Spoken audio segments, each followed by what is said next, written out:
5 questions at a time, and the panelists will be free to answer them. Now, let's say that I answered 5 questions, and if you have a question, the audience, just keep your hand raised up. If I notice you have raised your hand, I'll call upon you, 3 people at a time, and then I'll go back to answering questions from the form. Now, if we are done, if there's no questions from the audience, I'll just read questions from the form. If you're shy or don't want to speak out loud or ask questions, we have the QR code on the form on the flyer. You can scan the QR code and submit your question. But yeah, so we can begin. Alright. So the first question for the panel is, how do I know I have been forgiven for past sins?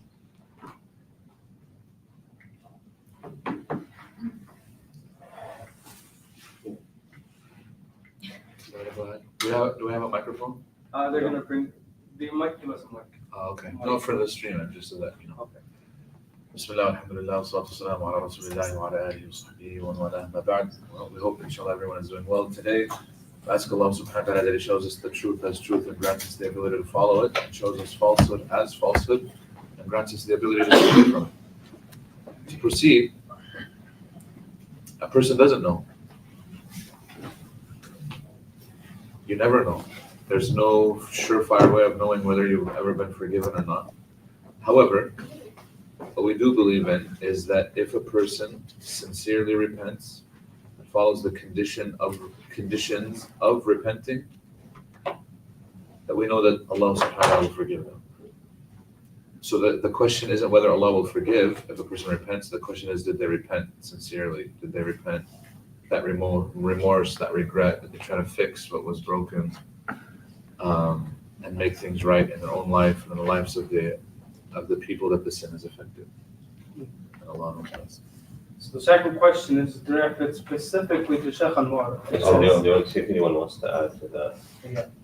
Does anyone else? Yeah. Oh, I would only say that that's actually the right answer. That you won't have like, if you study and you take exams, you get the results afterwards, so that you know exactly whether you passed or not. But in such case, you won't be definitely sure whether you're forgiven or not. But and I don't want to repeat what Sheikh Anwar said. However, there may be some sort of like signs that could just kind of indicate the better you feel, the closer you get to Allah Azza wa Jal, the more you have tawfiq, the barakah that you get might be just a sign that, inshallah, you are on the right track. Wallahu a'lam. This is just a helpful hint. So, second question is specifically directed to Sheikh Anwar, and it says, question to Sheikh Anwar, can you explain the dominant position in the Shafi'i madhab with regards to dhabiha and non-dhabiha? Explain your reasoning for the lay people to understand in a way they can explain to their friends. How much time do we have? 3 minutes per speaker. You can go. You can take my 3 minutes. No. 6 minutes. لا يا أخي, this question, I don't think this is a proper taboo topic. It's a fiqh question, and there's still ikhtilaf also between the scholars.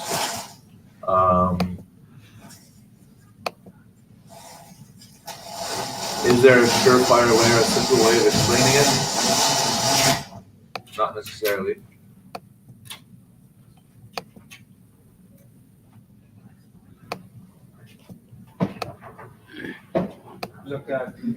No, I'm trying to think. What's the purpose of the question, right? And who the question? At the end of the day, it comes down to what do you trust and who do you trust? A person can get so strict. I had a friend back in Memphis who his level of trust was so restricted, he didn't trust any of the labels, any of the certifications, any of the, if a person says it's the be halal, whatever, he didn't trust any of that. So he only slaughtered himself. He wouldn't even trust another, like his friend to slaughter for him. Like if his friend slaughtered, he's like, I don't trust that he did it right. I only trust myself. So you can get that strict. And by the way, you can apply this to anything else. If I say, I only trust whatever I can see with my own eyes. I don't trust if someone else tells me they saw the moon for Ramadan, I don't trust it. I only trust if I went and saw it. Is that too strict? Absolutely. Everybody else will say so. But that's what he felt comfortable with. That's the only thing that he felt comfortable eating, is what he himself slaughtered. So it comes down to, what do you trust? And do you understand the process? And do you understand the fiqh? Which is why I think if a person truly wants to study what the predominant Shafi'i madhab is, you're not going to understand it in 3 minutes. You have to go back to the books and read what they say about proper slaughter. What do the modern scholars say about proper slaughter? Amjad did a whole conference a few years back about this issue. They published roughly 20 papers. All of these are available online. Each paper is like 20 pages. You can go and read them. I've read them. So to summarize all of that in 6 minutes is not, but go. And then after that, make your judgment, make your call. So, Allah is best. The third question is, some brothers will refuse to speak to sisters who are on the pre-med track for marriage without even hearing them out and listening to how they plan to balance work and family. What would you say to them? The question? Some brothers will refuse to speak to sisters who are on the pre-med track. For potential marriage. Yes. Without even hearing them out and listening to how they plan to balance work and family. What would you say to them?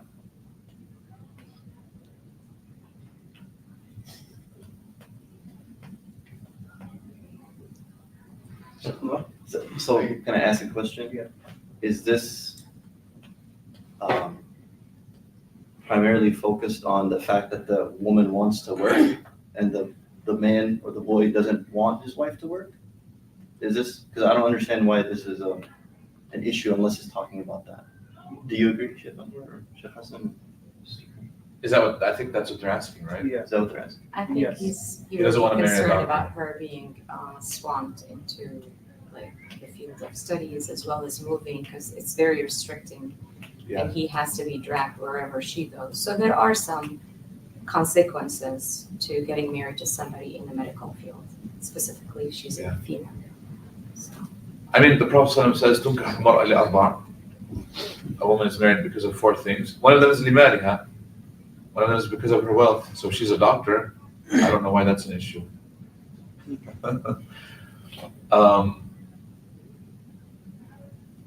Of course, she's married for her beauty, her family, her lineage, her wealth, if she's wealthy. And then the last, but definitely not least, and probably arguably most important, is her deen, right? What that means, her khuluq, or how does she, her behavior, her character. So that's the most important one. So to say no right off the bat, just because she's on that, I think is a little premature. But at the same time, it's a factor. And a person can be picky in marriage until they can't be picky. So this will take 30 seconds. And it's a little controversial, but we're for Taboo Talks. Marriage is a marketplace. People don't like it when we say this. But sometimes people overestimate their own worth. And sometimes people underestimate their own worth. Sometimes people overestimate the other person's worth, etc. Now, what we mean by worth is how picky can you truly be, right? Like a brother who's like approaching 50 and he's been divorced 3 times and he has kids. How picky can he be in marriage? Versus a young guy full of potential, he's on a good track, he's come from a good family, etc. He can be, you guys understand, that person who's 50 can't be that picky. The person who's young can be extremely picky. And usually it's the other way around. The person who reaches 50 is extremely picky now because khalas, he wants a certain thing and he won't settle for anything else, and he ends up not getting married. And then the young guy thinks like, oh, I'm running out of time. He panics and he thinks like, oh, it's only one sister and she's the only one for me. Oh, khalas, I'm gonna like die if I don't get this one sister. And he doesn't realize that he actually can be picky. There's plenty of fish in the ocean, like they say. And you're a good fisherman when you're young. It's usually when you're older, you're a bad fisherman. I'm saying this specifically to the brothers. So anyways, because it's a marketplace, if you limit yourself, you might end up hurting yourself long term, absolutely. So I think the questioner is asking, should they limit themselves or not? And that comes down to, is it unfair? It can be, yes. But like I said, it's a marketplace, so Allah knows best. Would the panel like to add anything else? Another thought occurred to me that it could possibly also be asking the question, because if the sister is in medical school or pre-med and wants to become a doctor, then she's probably going to be earning a lot more than the man she's interested in. So perhaps men turn down a woman because they fear being in a situation where the wife earns more. As Sheikh Anwar said, I mean, you can be picky to a certain extent, because I mean, it is your own life and what you want. And you will find people have many different opinions regarding whether they want a wife who can work, and if they do work, do they want them earning more than them? And I would say, just as Sheikh Anwar said, don't be too rash about this specific issue, because it's not necessarily a bad thing for a wife to earn more than her husband. It's when you look at marriage, and I'm not advocating, by the way, I'm not advocating either side. I'm just saying that you don't rush into a situation just because, oh, sure, she's going to be earning more than me. This is going to upset the balance. I might end up being a stay-at-home father, taking care of raising the kids, and some men are quite afraid of this. And I'm not saying that that's something they should look forward to, like a father wearing an apron and just taking care of the kids and et cetera. It's not something shameful, but nor is it something that a man should be preparing himself for, because Allah has assigned earning rizq upon the man. So he shouldn't be preparing for that situation, but at the same time, he shouldn't feel afraid or intimidated by the fact that his wife earns more than him. As Sheikh Anwar said, a woman can be married for four things. فَاظْفَرْ بِذَاتِ الدِّينِ. The Prophet ﷺ said, right? Go for the one who has religiosity, who has character. And that's so beautiful, because at the end of the day, if you go for the one that has beautiful character and she is religious and she has taqwa of Allah subhanahu wa ta'ala, then the money at the end of the day doesn't matter that much. The beauty at the end of the day doesn't matter that much. The family she comes from at the end of the day doesn't matter that much. Because if she has the character, and she has that taqwa of Allah subhanahu wa ta'ala, she'll know that Allah subhanahu wa ta'ala has made my husband, assigned him the task of being in charge of the family. And so if you have that wife, she will, assist you, inshallah, and assist the family. And at the same time, it won't lead to conflict. That's something you have to discuss. So maybe don't rush the issue, but discuss that with your wife or with that girl, if that's an issue. And if you're a sister, that should definitely be something that you want to discuss with the potential husband. Is how do you see the dynamic within the family? How would you react to a potential situation where we find that both of us cannot, work and only one of us needs to work? Would you be okay if my job is earning a lot more for the time being? These are all questions you have to ask, because we live in a time and age where everyone's confused about marriage. Everyone's confused about priorities. Everyone's confused about what it is they actually want. And they're just stuck in, as Sheikh Anwar gave that example of the guy who thinks his life is going to end if he doesn't get married to a specific girl. We're stuck in this fantasy that it's just romance that matters, but your romance is going to die very quickly if you don't address important questions. So, are you married, brother? I am married. So you don't know.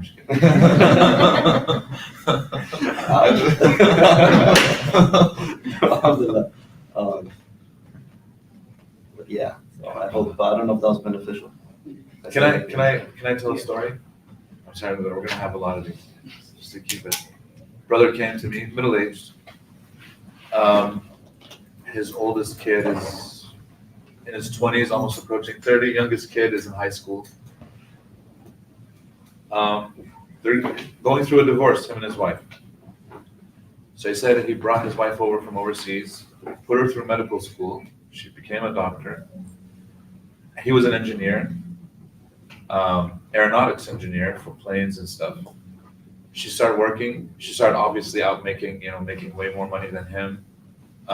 They didn't have student loans because he put her through school. Eventually, they agreed just to take care of the kids. He would quit his engineering, do early retirement, and she would continue working as a doctor. It did put a strain. I don't think they were able to navigate those new dynamics that they both weren't ready for. She started looking down on her husband. He felt emasculated from talking to both of them. I'm summarizing, of course. Yeah, they're getting a divorce, and they were coming to ask, like, how do we split? They want do we do it American style? Do we do it Islamically, etc.? I'm like, Islamically, Aslan has to go in front of a judge. There's no formula.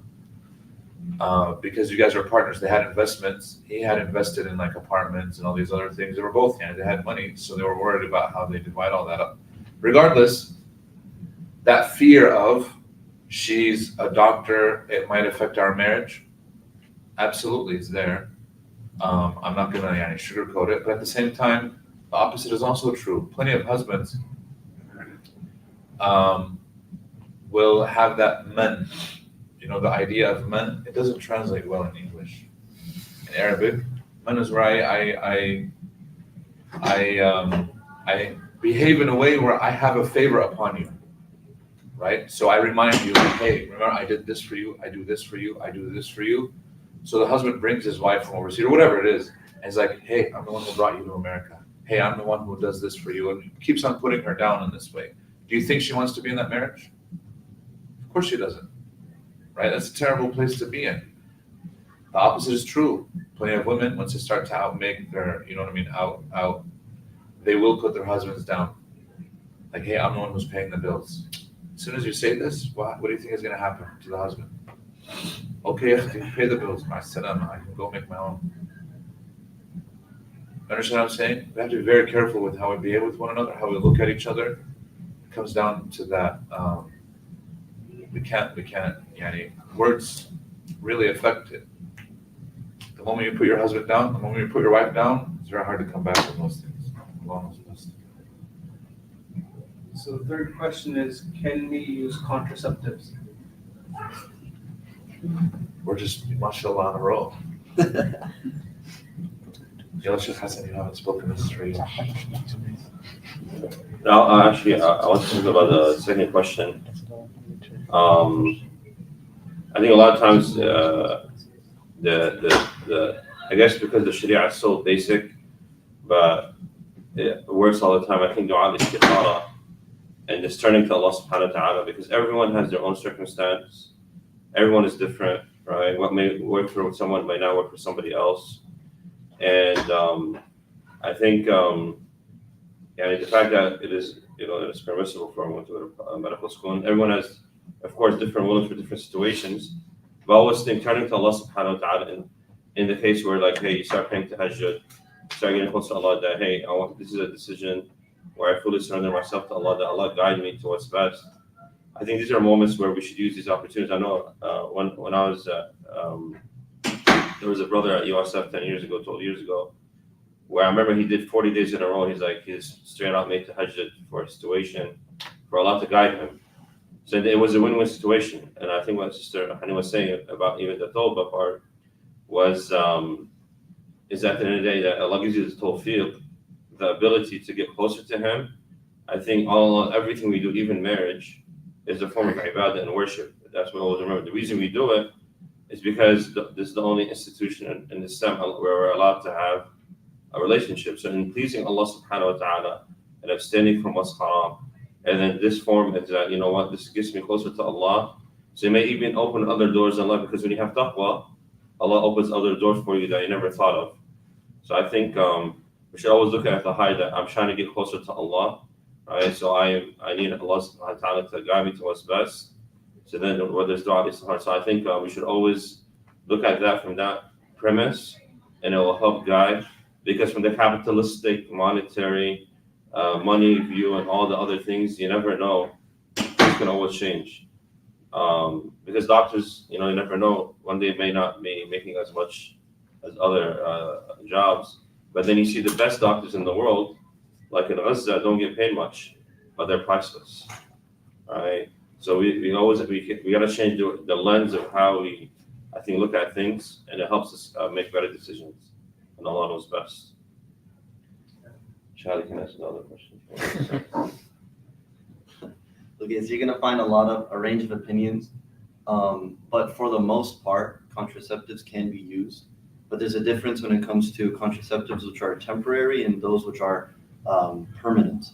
So, such as tying tubes, I think fallopian tubes is what they're called. Then also vasectomies. Those are like more of the permanent routes. Although now I think I heard they have reversible ones. I don't know how successful that whole process is or what the risks are. But typically, from what I have studied and what I've heard from my teachers on the topic of permanent contraceptives, is that they are not permissible, because this would be taking away what Allah subhanahu wa ta'ala has ingrained within you. It's sort of usurping what is not yours.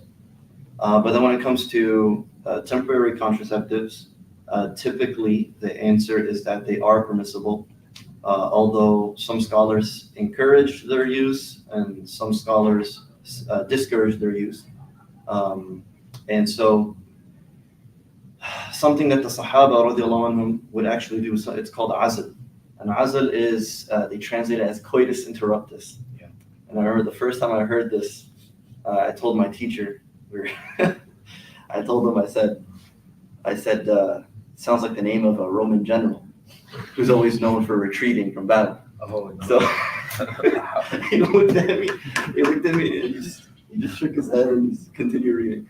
But coitus interruptus, or azl, is something that the Sahaba radiallahu anhum would practice, and the Prophet sallallahu alaihi wasallam, he never forbade it. And what that entails is that before a person, before the man, of course, ejaculates, he pulls out. Okay, that way the semen is not delivered. And so that's where a lot of these scholars, of course, derive that opinion regarding temporary contraceptives to be permissible, because this was something that the Prophet ﷺ gave his tacit approval of. And so you can go in more in depth about this discussion, but I think 3 minutes is sufficient. So the fourth question is about the verse in the 34th ayah of Surah Nisa. What does it mean, strike them? It's such a beautiful verse. Such a beautiful verse. No, all the verses are beautiful. You take this one. Bismillah. This is one of those verses, obviously, that has a lot of controversy surrounding it. It's the verse of qawama. So it talks about the concept of what is a qawwam, when the men are it's usually translated as protectors, providers, but it's actually, there's more to this, right? There's a sense of leadership as well. And then the verse gives the formula on how to handle nushuz, which itself is also, there's a lot of nushuz al-mar'a, which is where it's translated as a disobedient wife.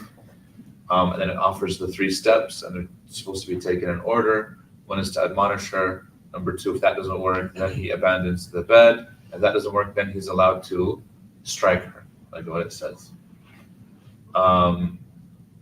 Obviously, people can take this and run with it. What does strike her mean? Does it seems like it gives permission, open permission for a man to beat his wife. This, of course, is not the case. This is actually a prime example of how the Sunnah helps the Quran, helps us understand the Quran. This is why Imam Shafi'i rahimahullah said something very controversial because people didn't understand what it means. He says, Al-Qur'anu ahwaju ila sunnah min as-sunnati ila al-Qur'an. The Qur'an needs the sunnah more than the sunnah needs the Qur'an. Some might say, what, are you saying the sunnah is more important? La, la, la. But it means that the Qur'an needs sometimes explanation in order how to practice this. This is a prime example. So for people who don't follow the sunnah, this verse is very controversial. But following the sunnah, you can see how did the Prophet, what did he say about this verse? So what did he say about the verse? You guys should know this. When he says, like striking a woman, what did he say? What did he use? Siwak. Darb ghayr mubarrih, can't leave a mark. And then Aisha, what did she say? Like if he uses something, he uses what? Siwak, like the toothbrush. Right? I mean, not like that. Not that, mashallah, I love Hassan. So that clarifies a lot, obviously, right? When he heard about men who were physically abusive to their wives, he said, "Laysu ulaika bi khiyarikum." These are not the best of you, these are the worst. He scolded them. He made dua against a man who was accused of beating his wife, and then the man died 3 days later. Yeah.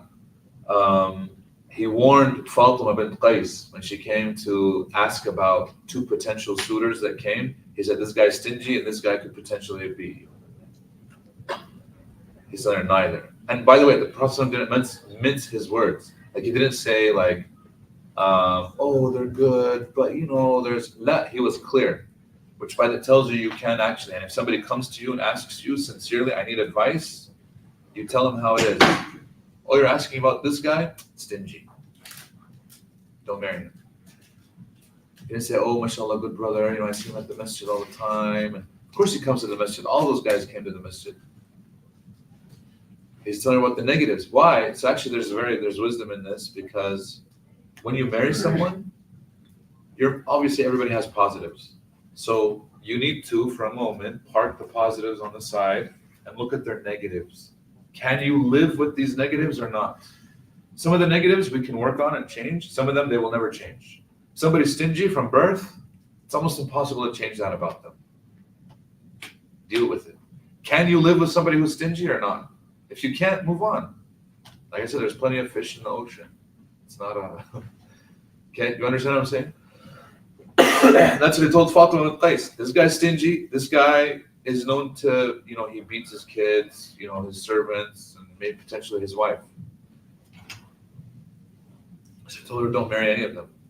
Instead, he said, how about Osama bin Zayd? Initially, she said no. Why? Because Osama bin Zayd was dark.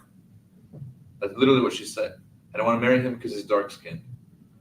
Why was he dark-skinned? So Osama bin Zayd, his father was light-skinned, Zayd, but Zayd married Ayman, who was an Abyssinian slave. Freed slave, and then he married her. And from that union, the blessed, Ayman was the Prophet's babysitter. So there's like multiple layers of things going on. So Osama was a fruit of that, and Osama was dark. Initially she said, no, he's... But then she finally came around to it, and she says, following the recommendation of the Prophet was the best thing that I ever did. Blessed marriage. So going back, controversial verse. Now, I would recommend people, there are a lot of actually articles written well online. A good friend, a good guy, mashallah, Abu Amina Elias, Justin Perot, in Canada, wrote an article about it on his website. You can go look it up. Other people published. This is a extremely written about verse, even in academic circles, modern research done about it. We spent weeks on this verse, dissecting it, going into mufassirin, historical and modern, what they've written about it, and it's not as straightforward as we think. So what I gave you guys is the mainstream traditional opinion. There are many scholars who say now that darb here doesn't actually mean to physically strike. Some say it actually is referring to the punishment, the had that's supposed to be done because of their definition of nushuz. So they said nushuz doesn't mean disobedience. Nushuz actually means that she stepped out of the marriage. She committed zina. But then people respond and say this doesn't make sense. But then the response to that is that this was before Hadd al-Rajm. This is before the punishment of stoning. Or some have said, not aslan, the people who don't even accept stoning as a punishment, they say this is what should be done. Anyways, there's a lot of discussion around it, just so that you guys are aware that there are other interpretations around this verse. One of my teachers had an opinion, and this might be a little controversial, but he says it's similar to think about nuclear protocols. So anybody here familiar with nuclear protocols? Nuclear warfare? Anybody? No? The DEFCON. DEFCON, yeah. And protocols around. So, okay, how many countries do we have that have nuclear capabilities? Right, I think it's about 9 or 10, with Israel being, the unofficial 11th or whatever it is. All these countries have their nuclear bombs. So why do they have them? Did they ever intend on using them? If any one country uses their nuclear weapons, what's going to happen to the world? It's going to end. If you hit your wife, what's going to happen to the marriage? Most likely it's not going to, and it's very hard to come back from that. So because they understand this, they've put protocols in effect to indicate when we're going to use these, which is almost impossible to reach. You'll almost never reach the point where you actually get to using your nuclear weapon. That makes sense? The problem is, can I take away people's nuclear weapons? Why? Why can I take them away? Even if we tried to, the proliferation, anti-whatever, we limit them. Right now, we're at the point where we're just limiting them. Everybody should have like 10,000. You can destroy the earth, I don't know how many times over. Okay?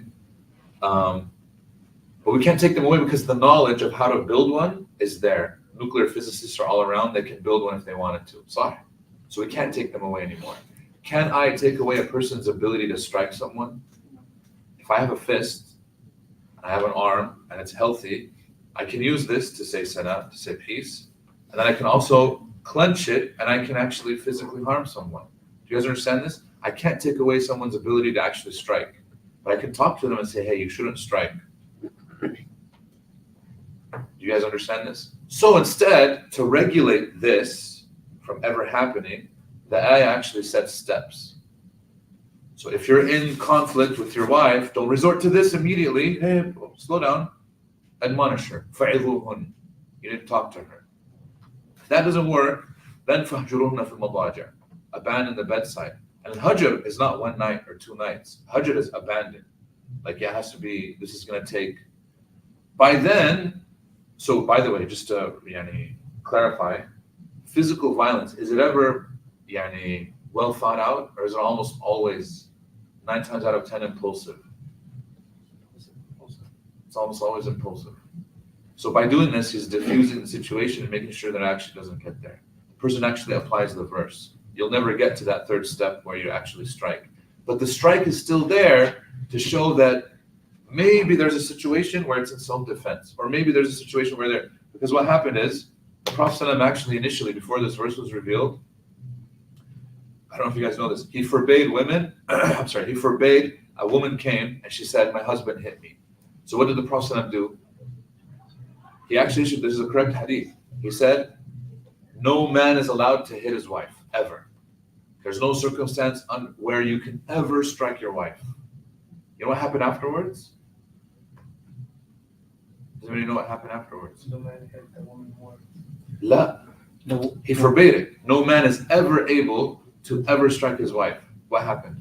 Women started to abuse the men. Yes, women started striking their husbands. You guys think this is funny? Wallah, it happened. So actually right now in our masjid, it's embarrassing to a lot of these men. And these men reach a certain point where they have no other recourse, and the guy comes, he's like, Sheikh, I need your help, this is embarrassing, but my wife beats me. And I don't want to, he's like, I'm so afraid of lifting a finger because she's going to call the police, and I'm going to be the abuser. because I don't want to, even self-defense, I look like I'm the abuser. So she's beating me. Now, for the majority of women, they don't do this. But there are women out there that will definitely beat up their husbands. And I've met some of these women. And she's like, yeah, he's a whatever, he's this, and she'll hit him. So this happened at the time of the Prophet. I know you guys are smiling. It happened. Wallah, it happened. There was an NBA player at Miskeen. You can look it up. His name is Al Jefferson. 7-footer.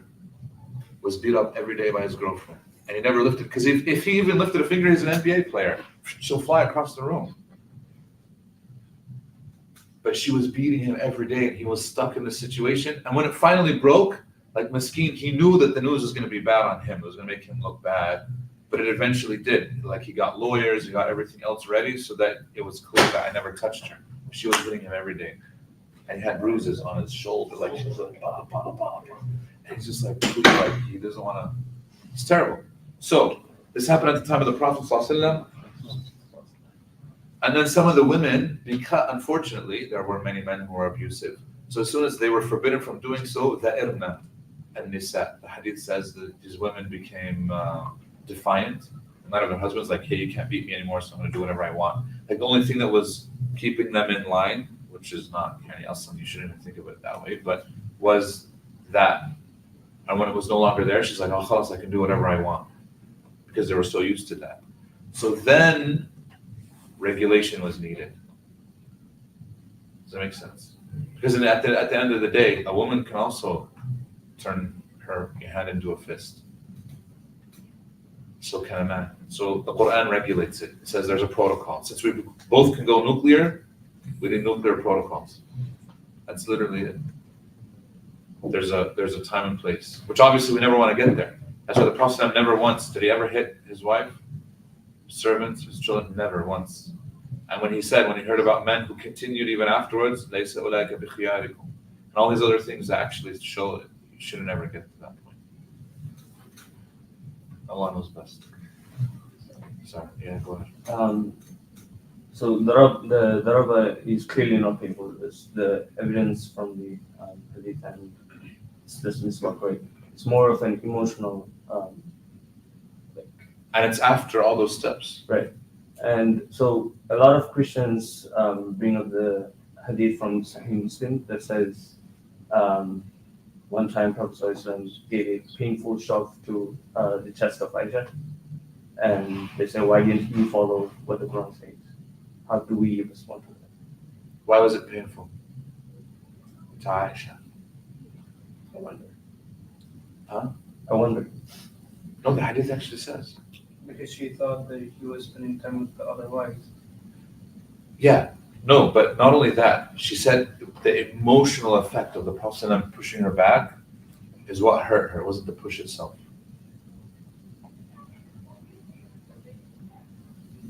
Does that make sense? 6 instances. Yeah. It wasn't the push. Yeah, the push, he did, yeah, but it was in a way to like, whoa, it startled her. And Allah knows best. That's what I know from her. Yeah, go ahead. Just something small. The ayah in the Quran says, يا أيها الذين آمنوا أطيعوا الله وأطيعوا الرسول وأولي الأمر منكم فإن تنازعتم في شيء فردوه إلى الله والرسول. Obey Allah, obey the Prophet, people in charge. And if you have a dispute, then go back to what Allah says and what the Prophet says. So just to understand why this verse that talks about how to deal with women with all these steps, the whole important thing to understand is Islam strongly supports this union, this family. It's like the most important, part of the whole society. So it's all in favor of keeping them together. And it's like أبغض الحلال, like the worst halal in the sight of Allah Azza wa Jal is to get a divorce. So all this means is to try to ensure that they stay together.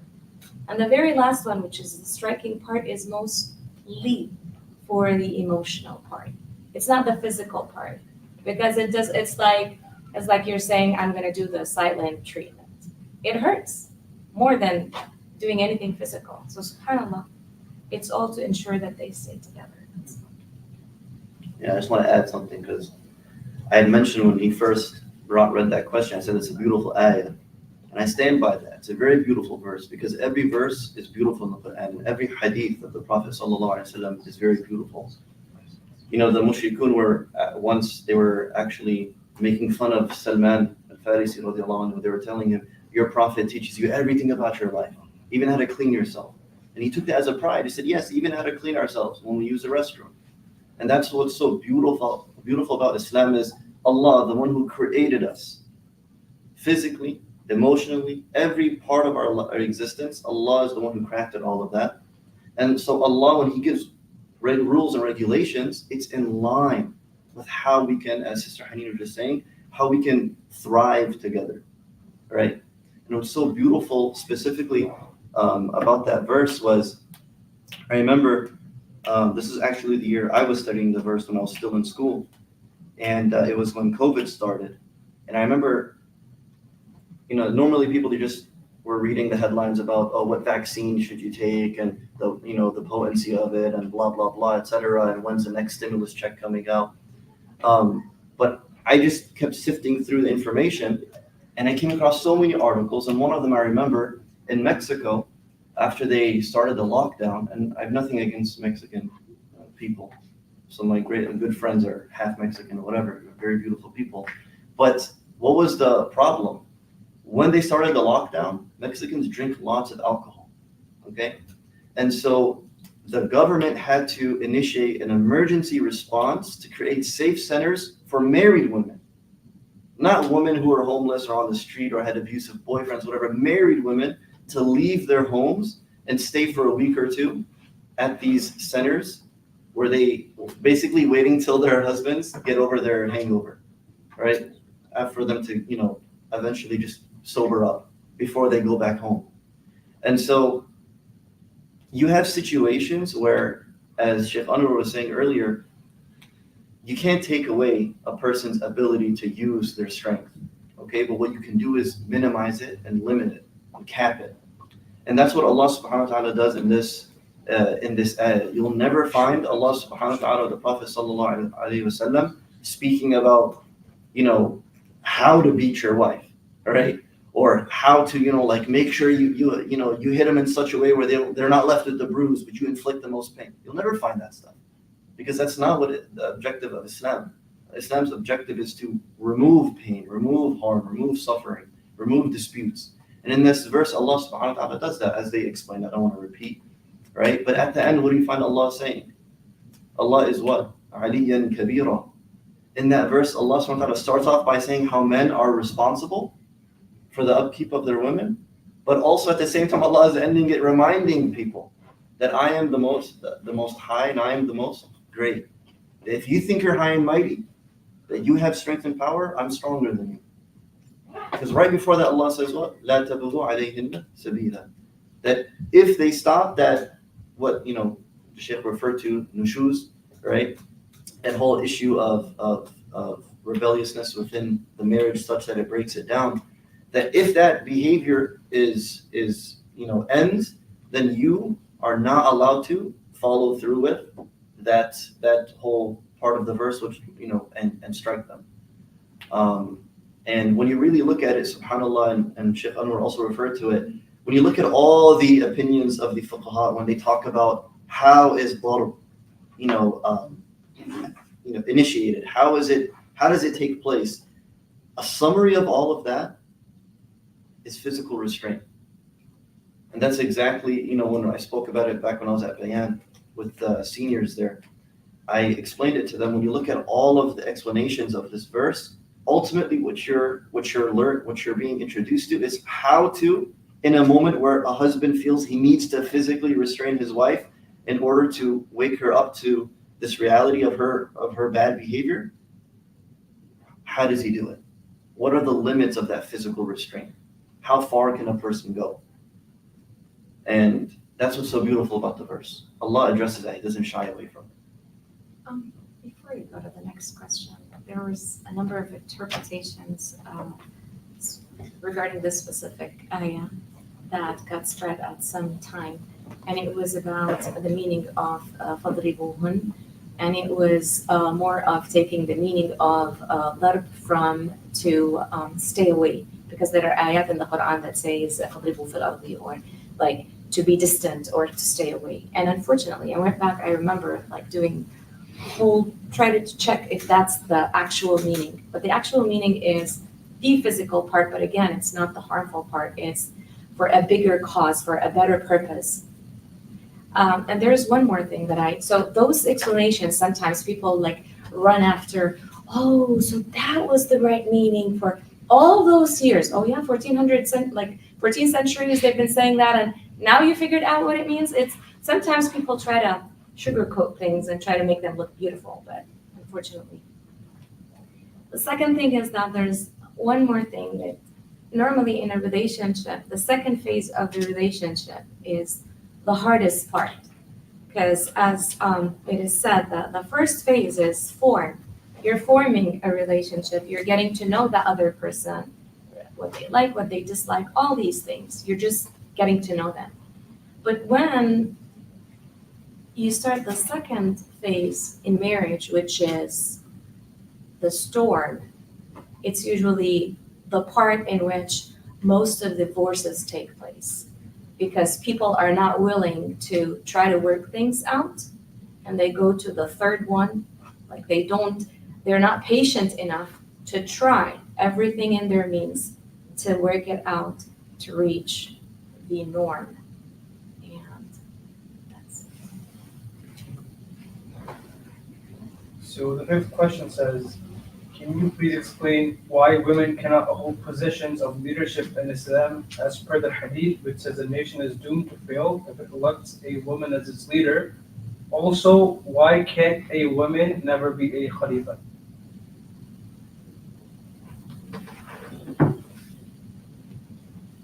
Sheikh Hassan, you have a Yeah, no, I'm listening to you. I'll come in with trouble.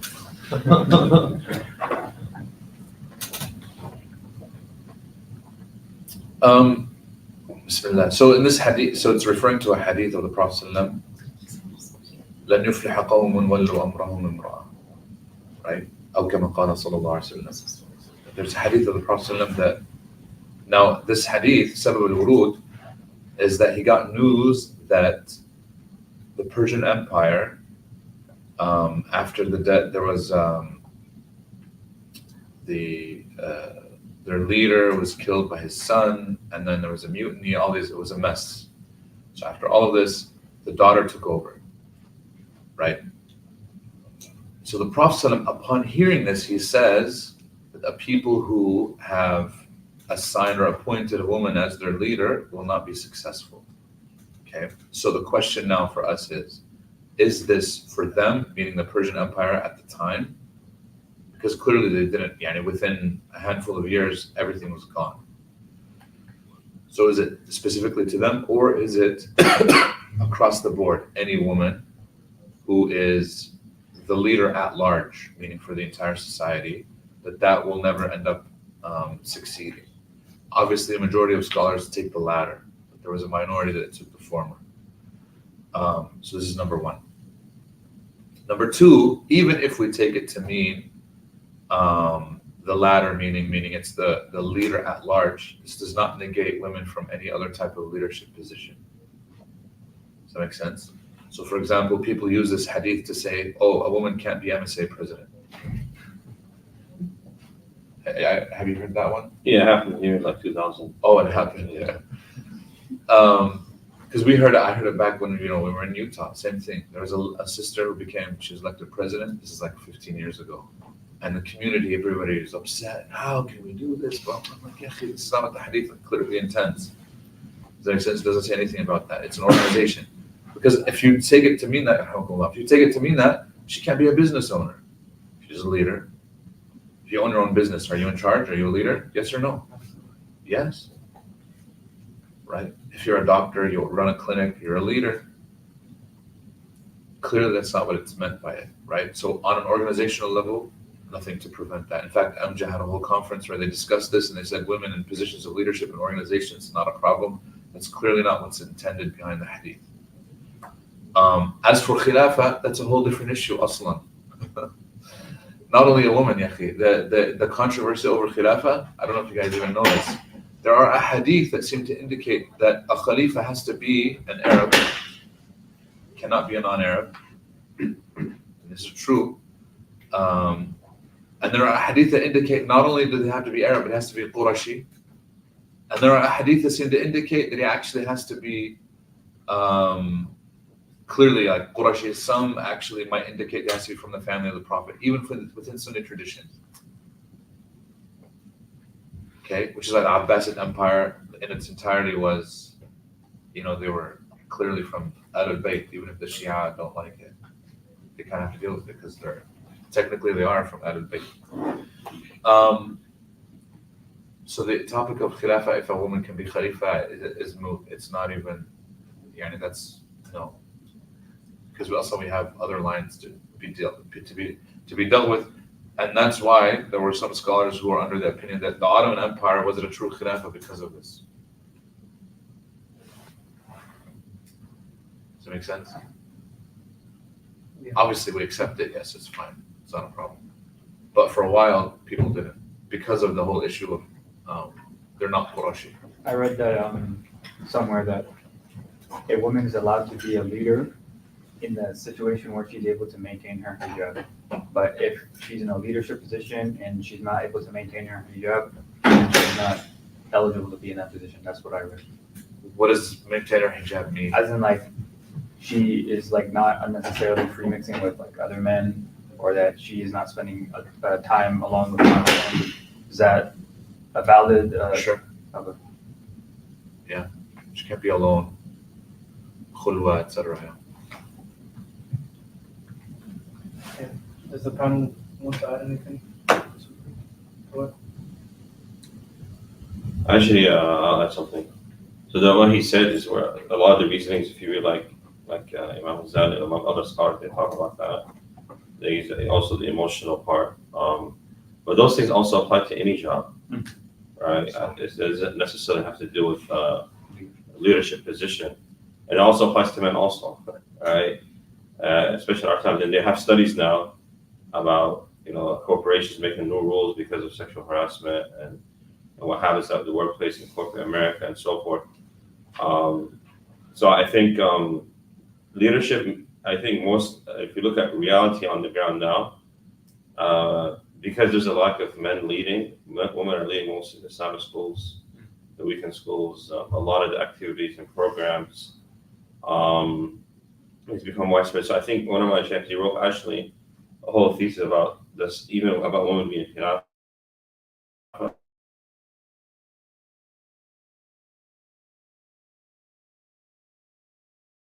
They apply to any position, all right? But there's the evidence they use for that besides this hadith, actually the ayah that we spoke about before, they use that same ayah to prove, or sometimes to prove that this is, why they can't be in leadership. Where I think, and people take it verbatim, like you said, I might say and so forth, but I think the general rules, I think, apply for any position, or any job, I'm sorry. But for leadership, I think we have to define what is leadership also. What does that entail, right? Because sometimes you can be on, like, for example, masajid boards, right? I think they should have more, they should have more females and so forth. So I think setting those guidelines and those premises, I think we can learn and adapt from the sisters and their experiences on those best. Sister Honey, do you want to add something? Yeah, I just want to say that this issue probably many years ago wasn't there, but now that there's a lot of emphasis on, a woman being independent, a woman, taking certain roles and becoming, as you said, president of whatever Khalifa. It's something that is so recent because of these issues, because of how much they are strengthening this concept or this idea that a woman can be whatever she wants to be, and because she's equal to men. And I have a serious problem with that statement. I mean, Allah subhanahu wa ta'ala had equipped us with different abilities and different roles and different responsibilities. Stepping into somebody else's issue isn't the wise, is not wise. I mean, subhanAllah, Allah had given us things that had not given to the men, had given them things that they are excellent at. So we complement each other. We're not competing. We're not like, so this is a problem when you ask of a woman to become, or when you say that, why can't we be when they raise such a question? That's a problem, man. So. I remember, I really love the way, you remember Sheikh Shadi came for, it was a TMC event, it was 2 years back. I remember somebody asked him the question about why is it, I believe in Surah Al-Baqarah, it mentions how the one man as a witness is equal to 2 women as a witness. They're like, why is that? He said it so beautifully. He's like, it's not because the woman is incapable of remembering information. He's like, that's obviously not what it's about. He said, stop thinking in a way where, as Sister Hanin just referenced, stop thinking in a way where you want to put yourself wherever you feel like you want to be. He said Allah subhanahu wa ta'ala created us and He wants us to be in certain areas and doesn't want us to be involved in certain areas. And so when it comes to this matter specifically of khilafah, I mean, first of all, the Prophet sallallahu alaihi wasallam says what? He says, La tas'alul imara, more or less, right? Don't ask for leadership, right? So whether you're male or female, you should never ask for leadership. If you're somebody who's asking for leadership, is a huge red flag, right? Huge red flag. But coming back to the main issue, it's not where you want to find yourself, it's where Allah subhanahu wa ta'ala knows where you will be of the most benefit, where you will be the most impactful.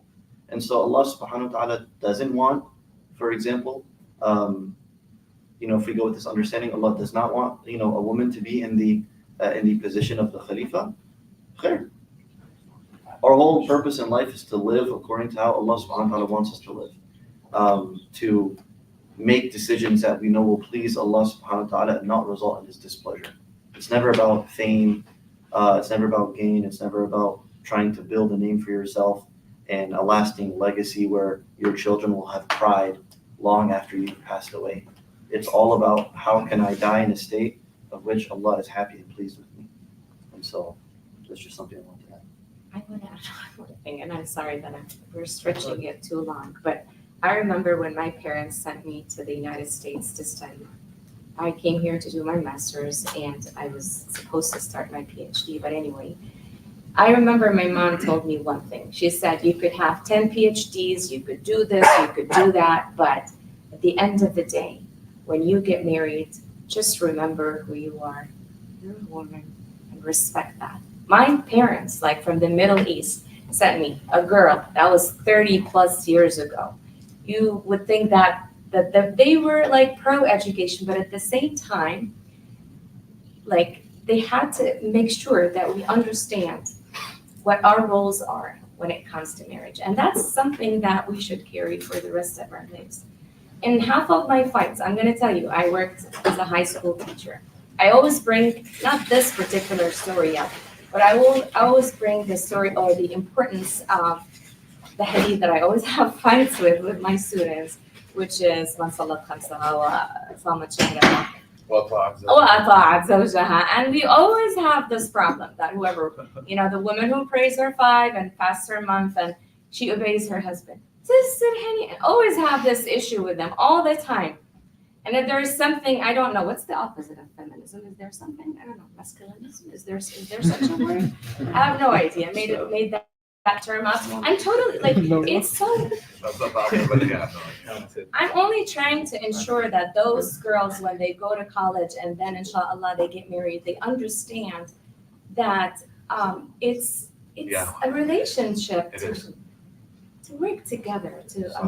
It's not. I don't know how to explain it, but I just want to say that it's important to ensure that thing in our generations. So, we're gonna say, go ahead. No, I was gonna say, we had a divorce case where the lady was like, my husband came and he asked me for a towel when he was in the shower, and I'm not your mom to bring you your shower, you can get your own towel. And the same thing, he asked me for coffee, you can make your own coffee like this. And ended up obviously getting a divorce.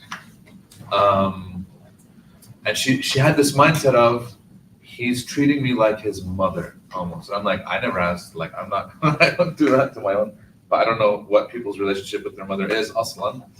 But it seems like people go into relationships. This is one of the things why we do premarital counseling, is because what are your expectations? What's the nature of this relationship? What do you want from it? You know what I mean? What's the role? What's the husband's role? What's the woman's role? These are negotiable, by the way. They're set by cultural standards. They're set by a lot of these things. We have distorted them where, like, any little thing, he meant it innocuously. She took it like, oh, I'm offended. You want me to be like your mom? I'm not your mom. Because he asked her for a towel when he was in the, I was going to be like, man, if this is the case, man, my wife should have left me a long time ago. I ask her for things all the time. Not because, you know what I mean? Like, just because it's, you know, this is, and she asks me for things all the time. We're meant to actually help one another. We're not meant to be. So there's that. Another thing I was going to say around this verse of the testimony of a woman, you know, we need two for one in that verse, etc. I did a whole workshop around it. Did I ever tell you about this? Yeah. We can go into it. But suffice it to say, is the idea of the testimony here, it's in financial contracts, it's not in other places, number one. Number two is, when the Prophet used, why did he say, he said, it's a reduction in responsibility. Just like her responsibility is reduced when she's on her menstrual period, her responsibility is reduced when it comes to these public-facing responsibilities like financial contracts, etc. It's not that she's incapable. It's that Islam doesn't want to obligate her to be in those positions. So it says she's allowed under certain conditions, but obviously to reduce that, just like it's reduced in other areas, it's reduced here in order to focus on other things. Allah knows best. Let me take 3 questions from the audience. Yes, Yeah, he wants to. Yeah. So there's a couple points. I think there's a common theme in all the questions so far. They have, so I think even last night the question was asked about dress code, why women have a certain dress code and men don't. So then even after you explained it, somebody came to me and was like, you know, well, I want a logical answer. And I think a part of Iman is at some point our logic submits to Allah subhanahu wa ta'ala. And part of that Iman also is knowing that one of the names of Allah is Al-Adil, right? He is the most just. So when you have that understanding that Allah, you know, knows us more than He knows ourselves, understands us, and does respect what Shaykh Ali was mentioning, I think that foundation is so important, because a lot of the Christians, they try to find arguments that Quraysh themselves never brought forth, right? A lot of these things they could have used it, right? They called the Prophet Makahin, and Majnun, a Sha'ir, a soothsayer, a magician, so forth, but they never use the arguments that, and Sister Hadith just mentioned, is a lot of the recent things. And I think a lot of it has to do with a lack of understanding of the Quran. Because Quraysh understood Arabic, and they understood the Quran, right? Understood the ayat, and they were around the Prophet Muhammad sallallahu alaihi wasallam. So a lot of times I feel like even as Muslims, when these arguments come about, is that the answers are so simple that we shouldn't always feel in a defensive mode. All right, we shouldn't feel like we have to defend Islam, or we feel like, you know, they're bringing this on, because sometimes I feel the question there comes, we actually internalize a lot of these doubts for a very, very long time, because, and I think that's why simply studying, and this shows the importance of studying and becoming, inshallah, students of knowledge, that by default somebody asks it, it's like we're not even, it doesn't even bother us anymore. Why? Because we've actually done, you know, studied these things. I think that's why these are good, you know, moments to like make the intent, inshallah, to study these things in the common time, because they always become arguments, and you realize no matter how many times you answer them, they're never satisfied, because they're not looking for answers. They're looking to plant a seed of doubt for the listeners, so they never really approach and say, you know, I don't want to follow any type of religion, and that's their main goal, or any type of way of life. That is their objective, right? Not to seek truth. So, and for us, you know, we're trying to seek the truth, but I don't think we should ever be defensive about our deen in any way possible, and Allah knows best. In other words, what Brother Hassan is saying, Jazakallah khairan, is that to even raise that question, go back one step backward, and say, Allah Azza wa Jal says so, sami'na wa ata'na. Prophet Muhammad Sallallahu Alaihi Wasallam says so, sami'na wa ata'na. Because Allah knows best, exactly what He said. So that's, I mean, subhanAllah, we submit. If the Prophet Sallallahu Alaihi Wasallam said, لا يفلح قوم أولوا أمرهم امرأة, if group of people, like, they make their leader a woman, then it's problematic. They're not going to be successful. Then, subhanAllah, whether we try to find the justifications for it, trying to find the reasons, it's fair. You can ask. There's no harm in asking why this, was said so in Islam and why this is not supported. But to try to refute it or try to find all the reasons why this makes no sense, then there is a problem here with, faith itself. Well, just to clarify, like questions are always important, all right, but there's a difference in the line of question. So if you're questioning to put down, like they do in the top class at Amayt Sa'alun and the Nabi al-Azim, right? They would question to cause doubt. It's different than questioning to genuinely ask. And yeah, so I'm not saying you shouldn't ask. Yeah. Yeah. A lot of times you can tell from the question what the purpose is behind it. The question says, how can you ask a potential spouse about their porn consumption? About their what? Oh, I just heard what you said. Yeah. I thought you said pork. I was like,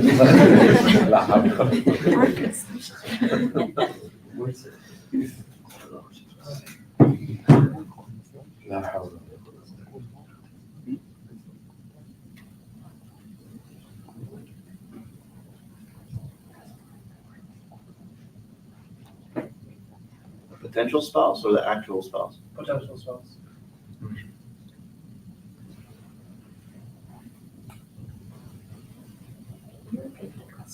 Wait, is the question how to ask them? Yeah, how do you ask your potential spouse about their porn consumption?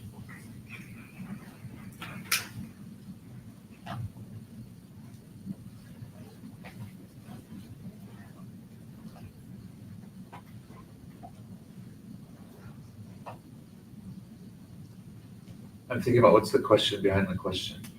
It's not a question, it's a question of how to have a conversation.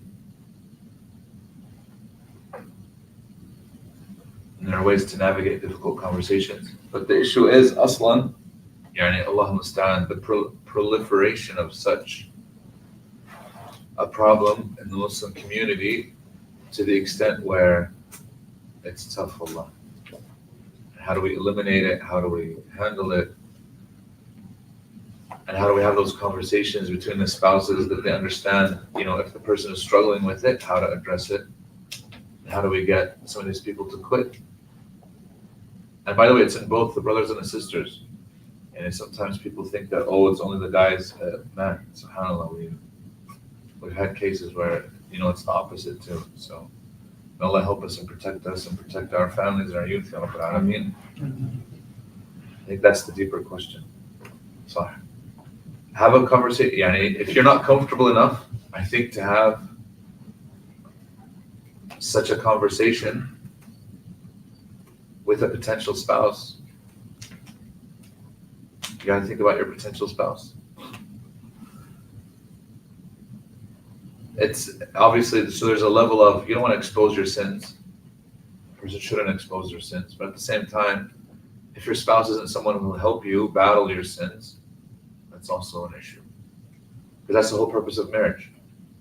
Or not the whole, but one of the main purposes of marriage is that your spouse helps you get to your destination hereafter, which is Jannah, inshallah ta'ala. So they should help you get there by making you better in your deen, which includes battling this. Allah knows best. Does the panel want to add something? I mean, so when my students used to tell me about this stuff, I was like, that's kind of weird in the beginning. Like somebody would, would say, one student would say, like, I did it 25 times today or 30 times. I'm like, you guys are crazy, but they'll shake my hands. But anyways, but it was a reality, and I remember Sheikh Nasir Fazil talked about it, that if you do it at a young age, you can actually become irreversible, where you can actually function in a marriage, like done between the age of 10 to 21 years old. And it's almost impossible to fix it within a marriage. So I think generally as a community, we should not be reactive, but I think in our time, because I remember during the pandemic, they said in the first couple of weeks of the pandemic, it went up like 29%, I guess, amongst women and a high percentage amongst men. And it was a big issue, and especially in a society where people have way more technology. And I remember in 2008, we had a conference, and somebody asked, I think it was Sheikh Azimuddin, and about the use of YouTube, and they said it was haram. Everyone went crazy. All right, and the reality of the matter is, because online you can type, like a very good lecture or hot lecture, and a lot of other stuff comes out. And you look at Imam Shafi'i, right? He complained to his teacher about not being able to memorize, and it was simply a glance, he took, or by accident. He said, فَأَرْشَدَنِي بِتَرْكِ الْمَعَاصِي وَأَخْبَرني بأن العلم نور الله لا يهدي العاصي. Right? He told him that that basically that knowledge is light, and this light is not given to somebody who's disobedient to Allah subhanahu wa ta'ala. So I think about the concept of preventative measures that should be emphasized. I think it's not emphasized as much about Ghad al-Basar, lowering the gaze, especially on technology. Not more the physical, the physical part is important also, very important, but I think now, I remember when I was younger, my teacher would tell us about the debate about watching the news. If it was like there was a debate discussion about a long time. Yeah, and I remember it was said, he was said there'll be all these big arguments about whether you should watch the news or not, right? And then I remember it was a big discussion, and imagine even back then they were discussed like if there's one bad scene in a movie, which should be completely filtered out and so forth. Like there was always the emphasis on these things. So younger growing up, there was more of like you were cautious, all right? You were always reminded that these things you should stay away from as much as possible. But what has become rated R has become PG through anime, through even cartoon figures. I remember when I was in there, I don't even remember, there's a cartoon called G.I. Joe. Yeah. All right. So they were even asking, she's a cartoon, is it halal to watch this, right? Because some guys are like younger, they're like, wow, this is amazing. Like, even though it's a cartoon. So a lot of times it's not even real humans that can cause this issue, all right? Because a lot of it, and the way they orchestrate these shows and minds, and the way they send messages to affect us in a way we don't even realize. And that's why there was a brother named Mubin, and he talked about this filtering out. He's like, most movies after the year 2000, even novels, because the zina is not only the eyes, it's the ears. What we hear, the music, the vulgarness, that the stuff is so consistent, and all what we hear, what we see, and what is said also, it can all lead to that. So I think it's a whole combination of the whole concept that differentiates from other hadith mentions. This is the concept of haya and modesty, and this is a very beautiful thing to have, a concept. So I think this is something that I think it should be talked about from young, because I was thinking about anytime our kids can just one click is just one click away, right, from seeing and being exposed to anything, especially because now all homework is done on Google, everything, assignments are online, especially like everything is online. So there's always ads, there's always invitation to something, to watch something or look at something or see something, commercials and so forth. So I think these concepts have to be reinforced on a regular basis.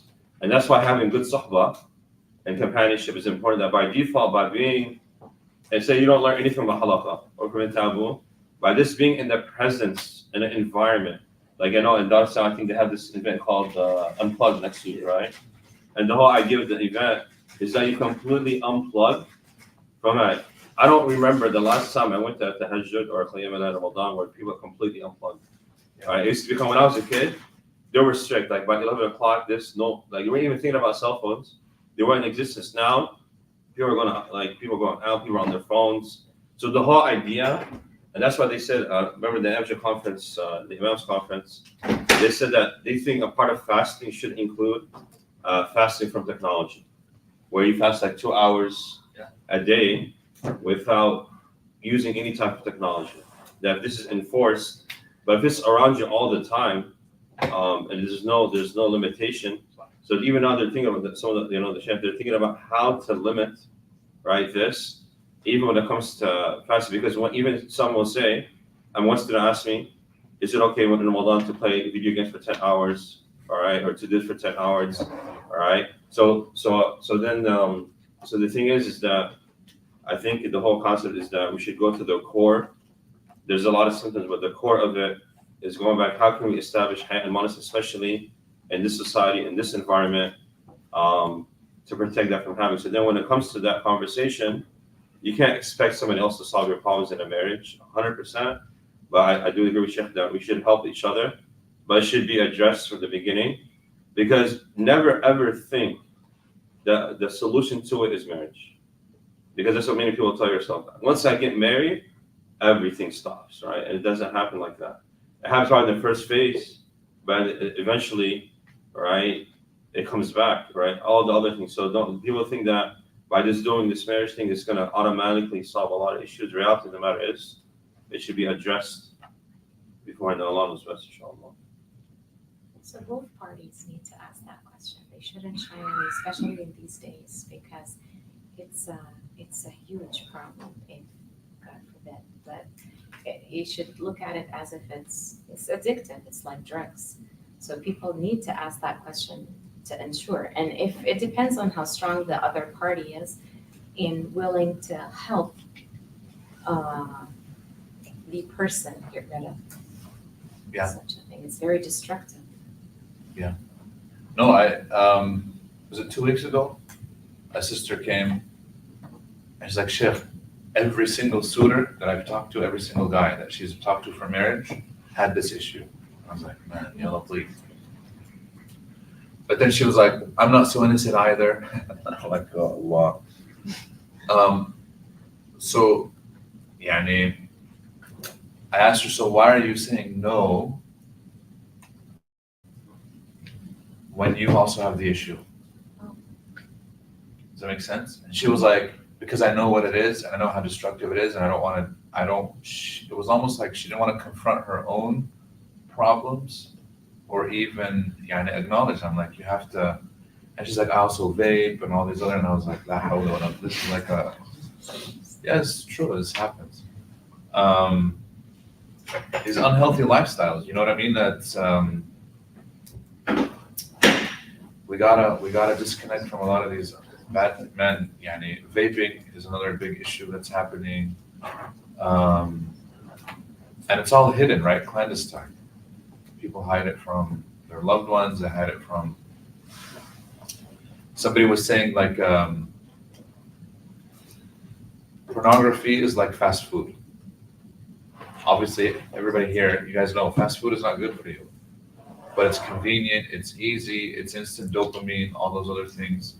Same thing with the vaping, that instant dopamine. Same thing with, any of these types of technology, the technology addicts, when we're on Instagram scrolling.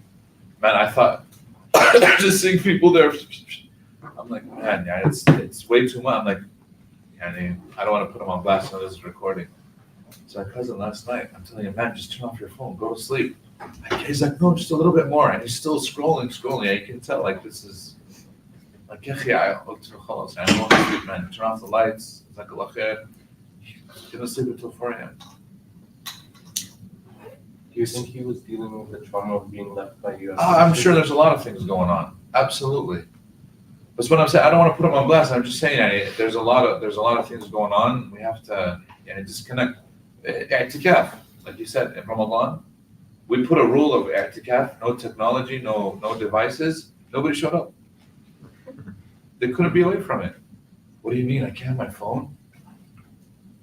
It's like, I don't know what's going to happen to me without my phone. We did a camping trip and we told them there's no service. Half the people dropped out. Wallah. And I'm like, the whole purpose is there's no, I was like, I'm so happy there's no service. I'll call my wife right before. I'll be like, hey, I'm going into the wilderness.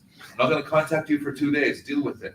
Man, imagine what the companions did. There's no contact for 4 months. Not 2 days.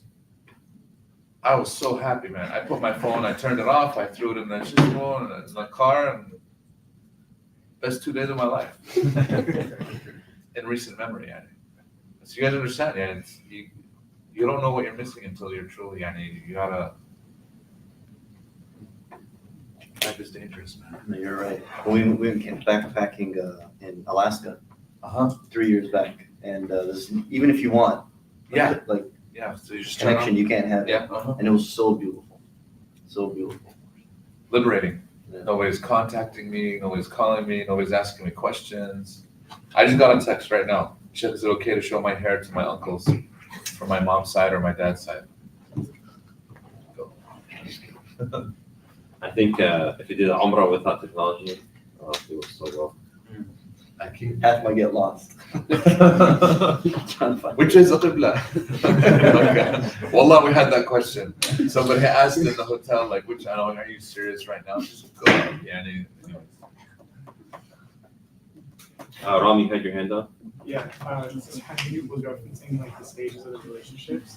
She said the first phase is form, second stage Storm storm. and then norm. And Form, this storm, applies to any relationship, like any relationship, friendship, neighbors, anybody that you get to know, you will have to go through those 3 phases. SubhanAllah. So what are they in? Storm? The first one is the forum. You're still trying to get to know the person. And the second one is when problems occur. And that's when we say that if you do ilallahi wa rasul, that's when you go back and you try to, see what is for you and what is not for you. When you abide by what Allah says, subhanallah, this is when you reach the safe harbor of the norm. That's when the third phase is. You could say anything, and now you've developed a very thick skin, and it doesn't matter. If food doesn't taste good, whatever, you just laugh at it. No problems. You don't create a scene. That's it. Alhamdulillah, good relationship. You don't take everything personal. But it comes as a reward because it needs patience. Every relationship needs a lot of patience, subhanAllah. Even if both are amazing people, still subhanAllah, with mingling and ihtikak, as we say, dealing, it creates friction. It happens, but alhamdulillah. So the question says, is the Quran created or uncreated? I was asked this by Christians. Sure, I think you said we were gonna take 3 questions from the crowd, right? Really? Yeah, if someone raised their hand. Oh, sorry. Yeah. So, I'm just going to start with this just because I just recently talked about it, but I'm not going to go into details. So at the time of Al-Ma'mun, it was a great time in which a lot of sciences from Greece and other cultures were brought into Islam. They were translated. And a lot of benefits came with that when it comes to the physical sciences, biology, chemistry, whatever. But then there was the philosophy part, which was taken unscreened. So there were a lot of problems with it.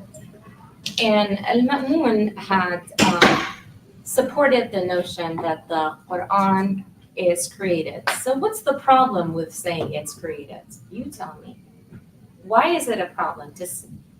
Ahmad bin Hanbal had fought against it, and he said it's uncreated. He was tortured for it. He was taken to jail. It was just ugly when you read about it. But why would he fight that? Why? What's created? Basically saying that if the Quran is created, the Quran is knowledge of Allah. And Allah's knowledge is created. So Allah is taking knowledge from something else. Okay. And this is for the sheep. Yeah, well, it's not just knowledge. The Quran is the words of Allah, which is an attribute of Him. So His actions are they created or uncreated? Exactly. So what does it say about Allah Himself? Yeah. So what's the problem with the Greeks? What did the Greeks bring? The philosophy, but you guys know in the Bible, Genesis, verse 1, chapter 1, verse 1, what does it say? Does anyone know?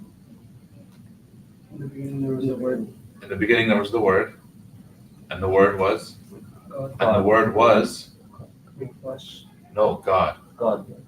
right? So 3 things. Now in the Greek version it says logos. And they translated the word logos as word, but it actually means more than that.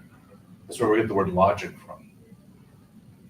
And Christian theologians debated this issue of what is logos forever. Like they've been debating it, And before they debated it, this idea was debated even by the Greek philosophers. It got important. So Plato got imported into Christianity. We call it Neoplatonic thought. That got imported into Islam by those very converts. So the people who were discussing it converted, but then they brought with them this controversy of what is the word? And is the word God? Is the word made by God? So is it created or is it God? So that question already existed in Christianity and was then imported into Islam. Which is also in the beginning, there were some scholars who were like, this is an irrelevant question. Why are we asking this? This has nothing to do with Islam. This is someone else's question. Regardless, it became adopted and primarily by the group known as, does anybody know the name of the group? Al-Mu'tazila.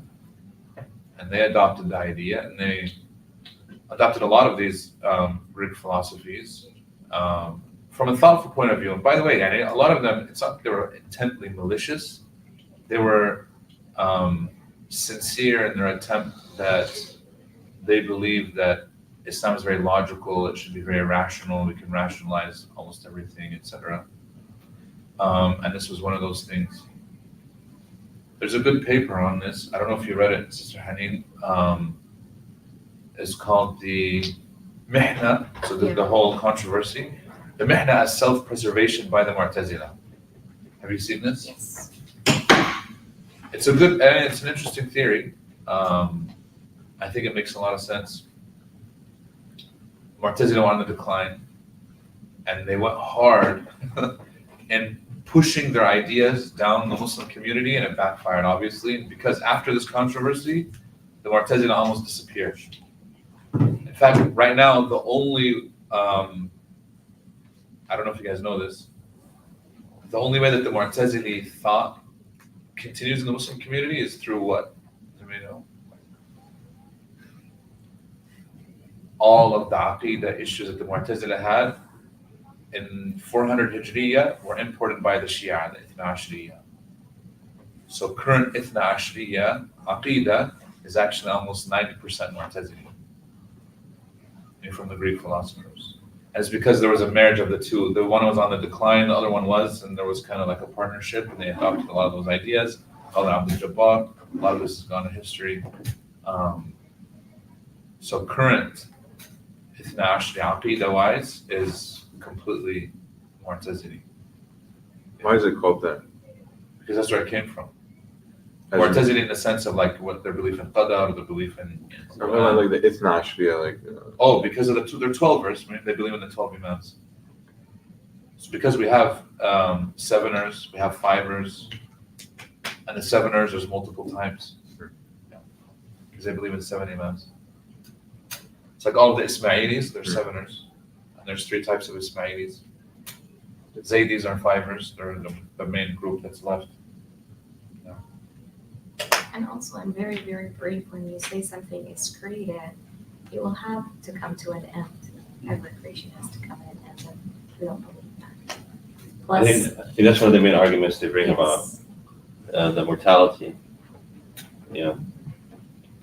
And also a creation could, like, although it's, Allah's creation is perfect, but could like Alhamdulillah, as a human being, we have cells inside every human being. We have cancer cells. They could act perfectly and they could start acting funny, and then cancer can be developed.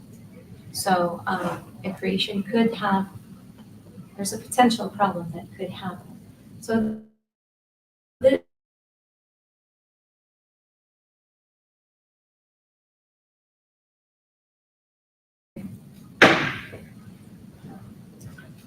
So the next question says that, can you explain the So concept? before we go, sorry. Yeah. Why is the Christian asking this of a Muslim?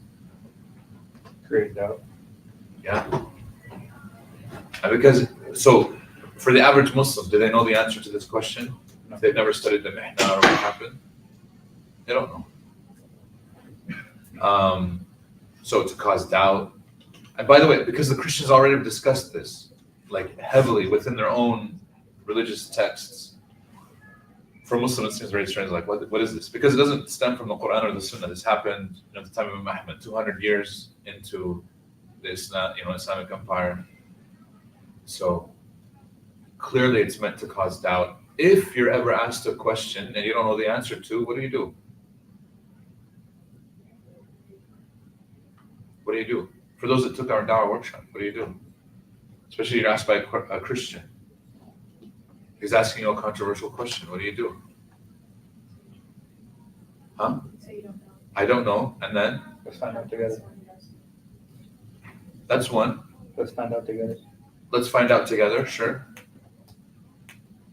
I have a better method even. Refer to the Quran.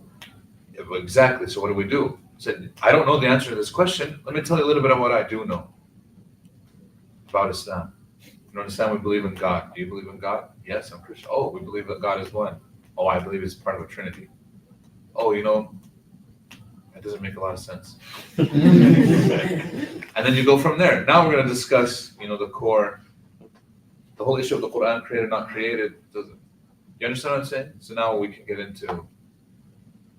So more or less, you're kind of pivoting and going on the attack. You're giving them da'wah. You don't stop at that place. You know what I mean? But the people who ask those questions at the Dawah table, they usually are there to waste our time too. Absolutely. So if you identify that, be like, look, I don't think we're going to get anywhere. That's what I did with Pastor Lee yesterday. Yeah. No, you know what? I only asked him 2 questions. The second question, the first question I'll get to. The second question, he's just talking, listening. I'm like, okay. I'm like, khalas, and once he wrapped up, I said, mashallah, it looks like, I didn't say mashallah, but I said, it looks like you studied Islam, quite a lot. Can I ask you a question? He's like, go ahead. I was like, so after studying all of this about Islam, what's stopping you from becoming Muslim? And he looked at me like, what? Because that's not, he thought I was going to debate. There's no need to debate. Khalas, it's an invite. You either accept or you don't. Does that make sense? You know what he said? Nobody's ever asked me this question before. Everybody who's talked to him debated with him, but nobody actually invited him to become Muslim. Even though he knows a lot about Islam, he was using the word ummah, and he was talking about this, and he was going into, I'm like, I'm not going to tell him anything that he hasn't heard before, most likely. Does that make sense? So there's no need to go back and forth. It's a simple question. What's stopping you? He's like, my conscience. Like, okay. Tell me more. He's like, I just can't give up the idea that Jesus Christ died for my sins. It's like, there's a lot of good things about Islam. Like, that's a good start. Very good. You recognize that? He's like, yeah, and Muslims have been very kind, and you guys are amazing. Just said, this idea of salvation, Jesus dying for my sins. I'm like, so if we get rid of this one issue, you would consider, well, but now we have a mamsak, you got the whole issue. He's like, we can't discuss it now, and he wanted to leave. Like usually it was what people were telling me, it's the other way around, right? The Muslim can't get away, right? The Muslim wants to leave the conversation. Now he wanted to leave the conversation. You just got to flip it. Because too many times what happens is when we get asked a question by a Christian, we go on the defense. And they said, you need to go on the offense. Does that make sense? Right. The second, by the way, the other question that he asked, which she stopped the conversation, he said, was about the issue of Palestine right now with Gaza. He's like, you should have, it would have been fair to talk about the conflict like there's 2 sides to every issue, right? There's the Palestinian side, and what's happening to you guys is very difficult, I understand. But, on the Israeli side, what Hamas did is very this and this and this. So I said, okay, I'm listening. Very good. So can I ask you a question? Yes. When you talk about World War II, do you present it as 2 sides? Like with Hitler? He's like, no, Hitler was pure evil. I was like, thank you very much. He got quiet. I said, because the ironic thing, by the way, about what you just did, the ironic thing is that the people on the receiving end of what Hitler did now turned into their own worst enemy. And they're doing the exact same thing. He's like, okay, I understand. And then he flipped. He started talking about something else. You got to point out their double standard, the hypocrisy.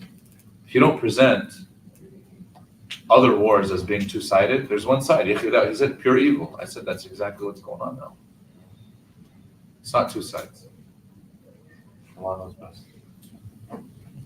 So I think also, I remember like one of the first classes I took Mishkah, universities and then they teach about Mu'tazila and stuff. And then we have like our own types of Mu'tazila today in different ways. But I think on one end, the Christians, they read all the good arguments that Muslims present. Like sometimes they even know the arguments. But I think from our standpoint, I think I always look at it as an opportunity that Muslims become more stronger in their deen. And also, it strengthens your iman when you read this stuff and you study it. Right? I think that's the number one thing. I think because hidayah is from Allah subhanahu wa ta'ala, of course. But when these questions are asked, I always feel like it's a great opportunity to really sit down. It's like, when you go study, have my mentor or teacher. That's why I think everyone should have somebody to go back to and reference to when these questions are asked. And that there's a space created where people feel comfortable asking these questions. Because we're raised in an environment sometimes where you're not able to ask what the Christians are asking.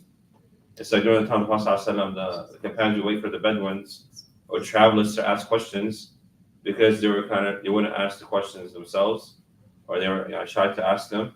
And in our time, it's very important that we create that space where those questions are asked. This is one of the reasons that's happening today.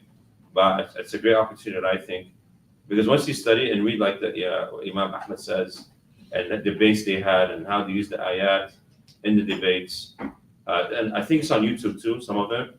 Yeah, the show. The show is translated. But if you read even the article and some of the stuff the scholars say, you really have an high appreciation of how the responses were.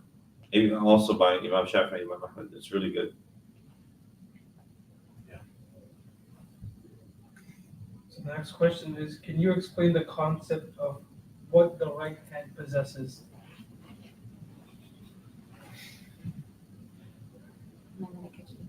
نعم وما ملكت أيمانكم. Okay.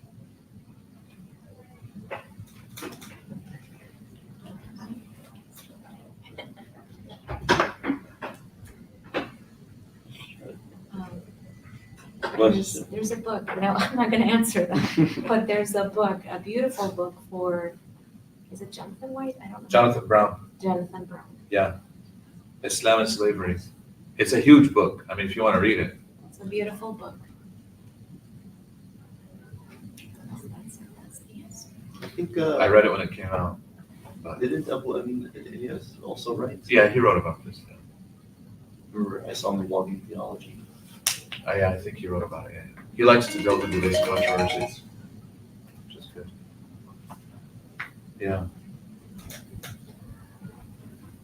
Jonathan Brown, in his book, he has a good discussion in the beginning about labels, naming things, and how the name, and then the nature of owning things. What does that actually mean? And it's actually very good. Yeah, and it has benefits beyond just answering this question. He doesn't even get to Ma Malakat Aymanukum until 300 pages in. 300. Because he knows how controversial it is and how people will twist it. If he deals with it before introducing all of the ideas that are necessary to grasp until you actually get there. So for us to answer this question, we have to do the same groundwork, which we don't have enough time to do. It's very hard for people to absorb.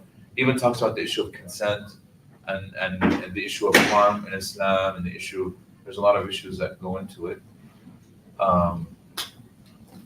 So yeah, those are good resources. But if the person is asking from an apologetics point of view, like I said, if you're being asked by a non-Muslim, flip it into, say, I don't know, and flip it into a da'wah conversation. There's no easy way to, but I don't think, it's not something to be ashamed of necessarily. It's just something that can be very easily misunderstood. I think there's a ton of wisdom in why Islam allows it. And it's not, like I said, I don't think it's something shameful or that Muslims should be ashamed of. It shouldn't cause any doubt in a person's mind. A lot of times when a person asks this question, they say, oh, I have shubuhat. So just as a ground rule, 95% of the time, they don't actually have shubuhat. What's going on is that they're masking their emotional or personal issue with like this issue. So you have to dig deeper with the person, find out what's actually going on in their life. It's almost never the controversy. It's almost always something that's going in. Does that make sense? So now your role as a da'i is almost to do therapy and not to give da'wah. Wallah. So that's something to think about. When they did that study, you were there in the AMJA conference, they showed over 95%. And I've seen this in my own limited anecdotal experience. They actually ask, can 3D be, the 3D, the ChatGPT, or like, how they make the robotic, Oh, yeah. they're asking about that, could that be one of my No, but that, yeah, that one. We're not even going to go there. But what I'm saying is, if a person brings this up, so there's two things. If a person asks this who's not a Muslim, there's a way to handle it. If it's a Muslim and we find out what they're going through, it's almost never because we don't have any ma malakat aymanukum these days anyways, so it's not relevant. If you guys want to add anything, I know.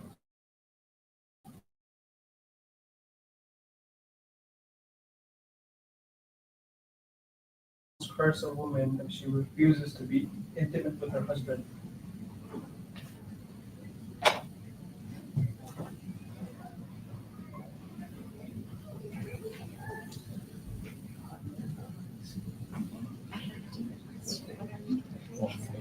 So the question is asking if the panel could explain the hadith, which says that the angels will curse a woman who refuses to be intimate with her husband.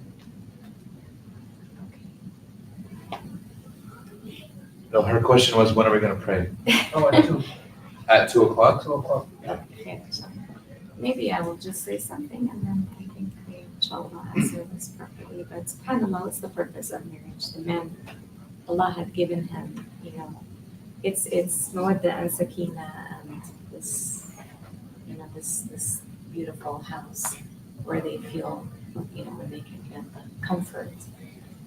And subhanAllah, Allah created the man with certain needs. And it's kind of different than the woman. And their needs need to be met. So it's inappropriate that no matter what she is going through, whatever the difficulties, whatever the problems are, whatever it is, she should not. And again, we go back to the same thing, go back one step, and because when you are a good practicing Muslim, then again, سمعنا وأطعنا. قالوا سمعنا وأطعنا. And it's not just because of that. I mean, having love to your husband, having appreciation to your husband, whatever, you should respect the fact that it's an urgent need that men do have. And yes. Yeah, so, Of course. so as Sister Haneen was saying, you want to look at it from the perspective of needs. Flip it around and ask yourself, okay, what does Allah say about, and the Prophet ﷺ say about warnings to those who are stingy, to those who refuse to give what they are obligated to give. So swap out, for example, this matter of sex for the husband and replace it with nafaqa for the wife. Replace it with the financial upkeep and resources that the man is obligated to give the wife. If a man refuses for no reason whatsoever, he is not dirt poor, he is not struggling to put food on the table, he is just literally Not in the mood. not in the mood. He has no excuse, he's not in the mood. Of course, there are warnings and punishments about that as well, right? And this pertains to the husband. And at the same time, when you look in the books of fiqh, I only have experience with the Shafi'i madhab, but you look in the books of fiqh and they talk about this specific topic, you'll find that there are excuses. So for example, this isn't referring to the situation where the wife is actually sick, or she is, really fatigued, or she is, in some way incapacitated. And now the husband says, no, it's time. It's 10 o'clock. Let's go. She's like, I can't. She's coughing. It's It was in easy. the Google Calendar. You got the invite, right? So, there are situations like that where, of course, the woman is excused. But, as Sheikh Anwar just mentioned, like if you're just not in the mood for it for no reason whatsoever, this is a need of your spouse, and then you refuse to give it just because, or even worse, because you want to use their weakness in order to gain an advantage over them. Allah is aware of everything. Allah is aware of everything, and the angels that Allah has tasked, Kiraman Katibin, يَعْلَمُونَ مَا تَفْعَلُونَ. They know exactly what you're doing, and they are writing it down as well. And you think the angel's going to be happy as you're sitting there doing something haram? So keep that in mind. But that's just what I wanted to put in. Does the panel want to add anything else? Obviously, if the woman is excused, that's a different case. There's no cursing in Shawmatan. But what necessitates an excuse is not, like I said, there's obligations. Sometimes you have to do things that we might not be in the mood for in the moment, but that's just a mindset. Think about it like Salah. If I only prayed when I was in the mood for Salah, how often would we pray? No, or how often would we go to the gym? Like, do I have to go to the gym right now? Well, once you actually go, you're like, okay, this is actually good. You know what I mean? It's not too bad. Especially if the husband actually knows the proper way. There's a fiqh for intimacy, right? It's not like, it's not meant to be inherently uncomfortable for the woman. A lot of times if she's saying no, the husband needs to understand she has needs too, especially in that act that need to be fulfilled. In order to do it, the Prophet says, let not one of you approach his woman like an animal does the animal.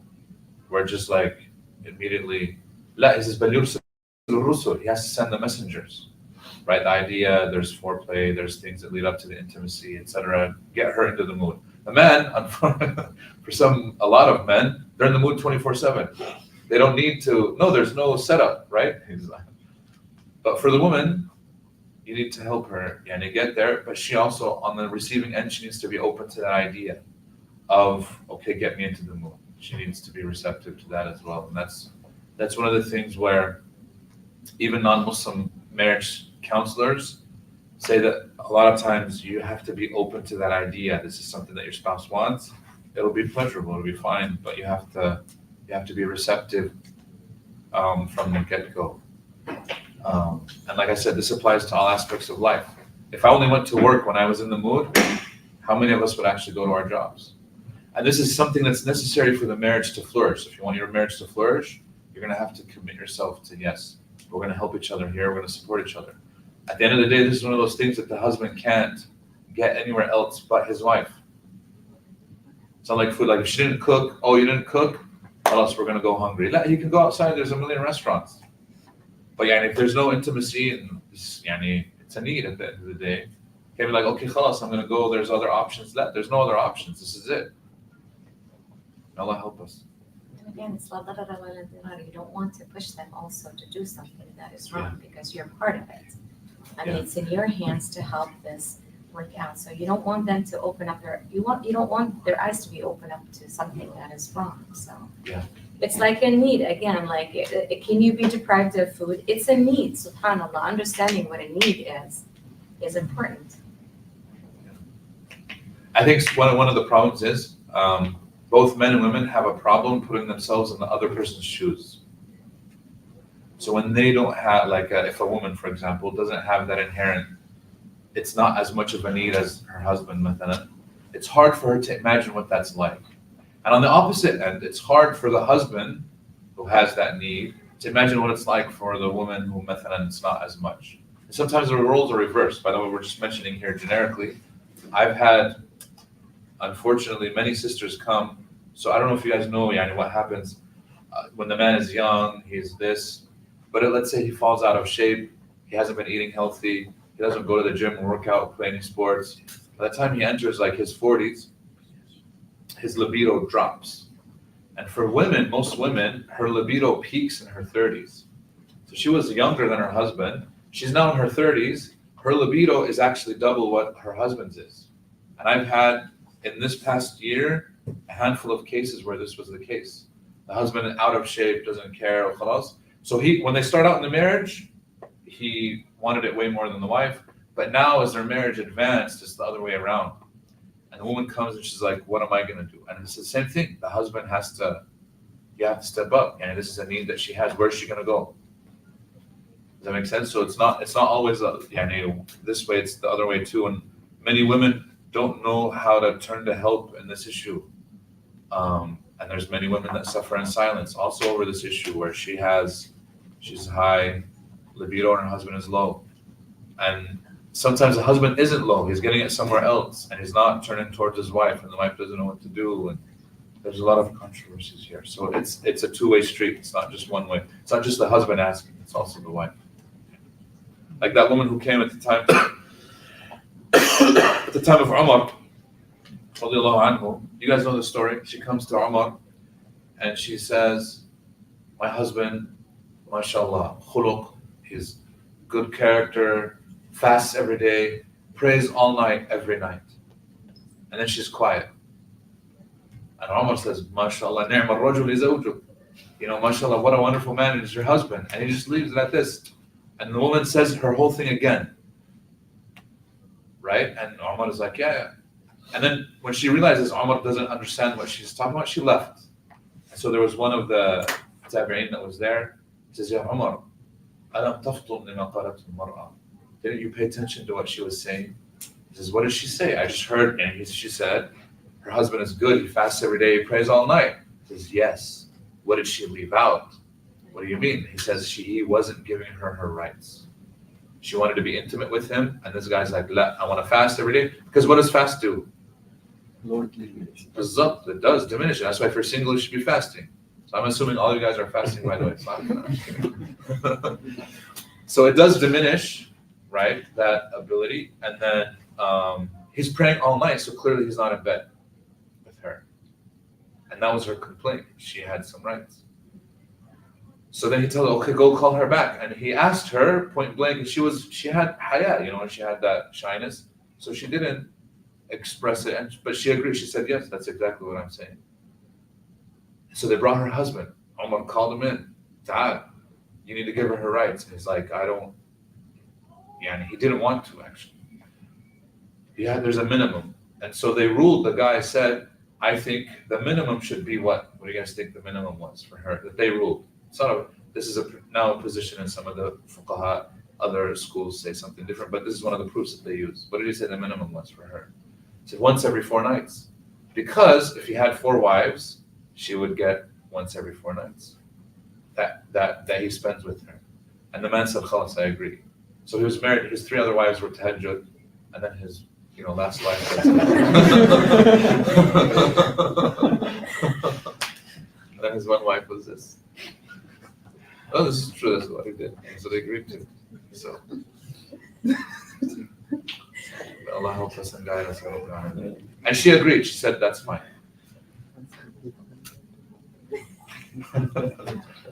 So the next question says, where does the prophetic masculinity fall in? Is it blue pill, red pill, or a blend of both?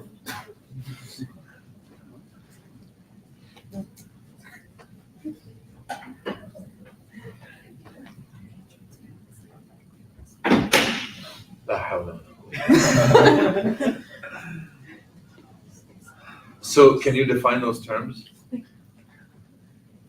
To my understanding, red pill is conservative and blue pill is liberalistic something. From what I understand, that red pill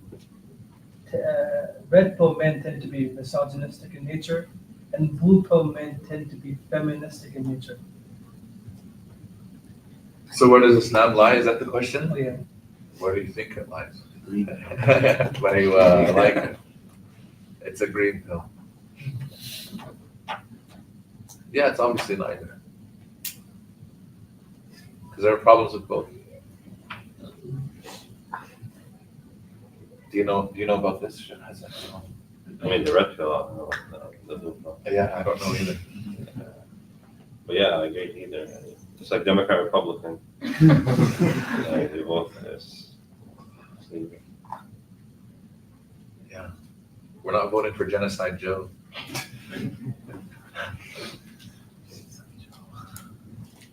But they have to get 10 with the orange man.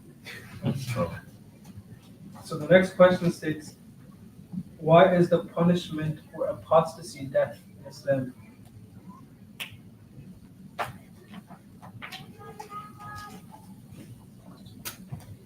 Did you answer the question in the question apostasy? That's Did I answer it? you're saying death, right? Yeah. You're saying what's the punishment for apostasy, right? No. You said Why is it- why is the punishment? Oh, why is that? Yeah. so the assumption is,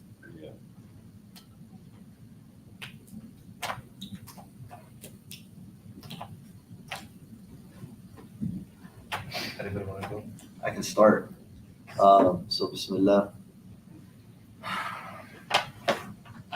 It's important to know Islam is very beautiful and it respects a person's privacy.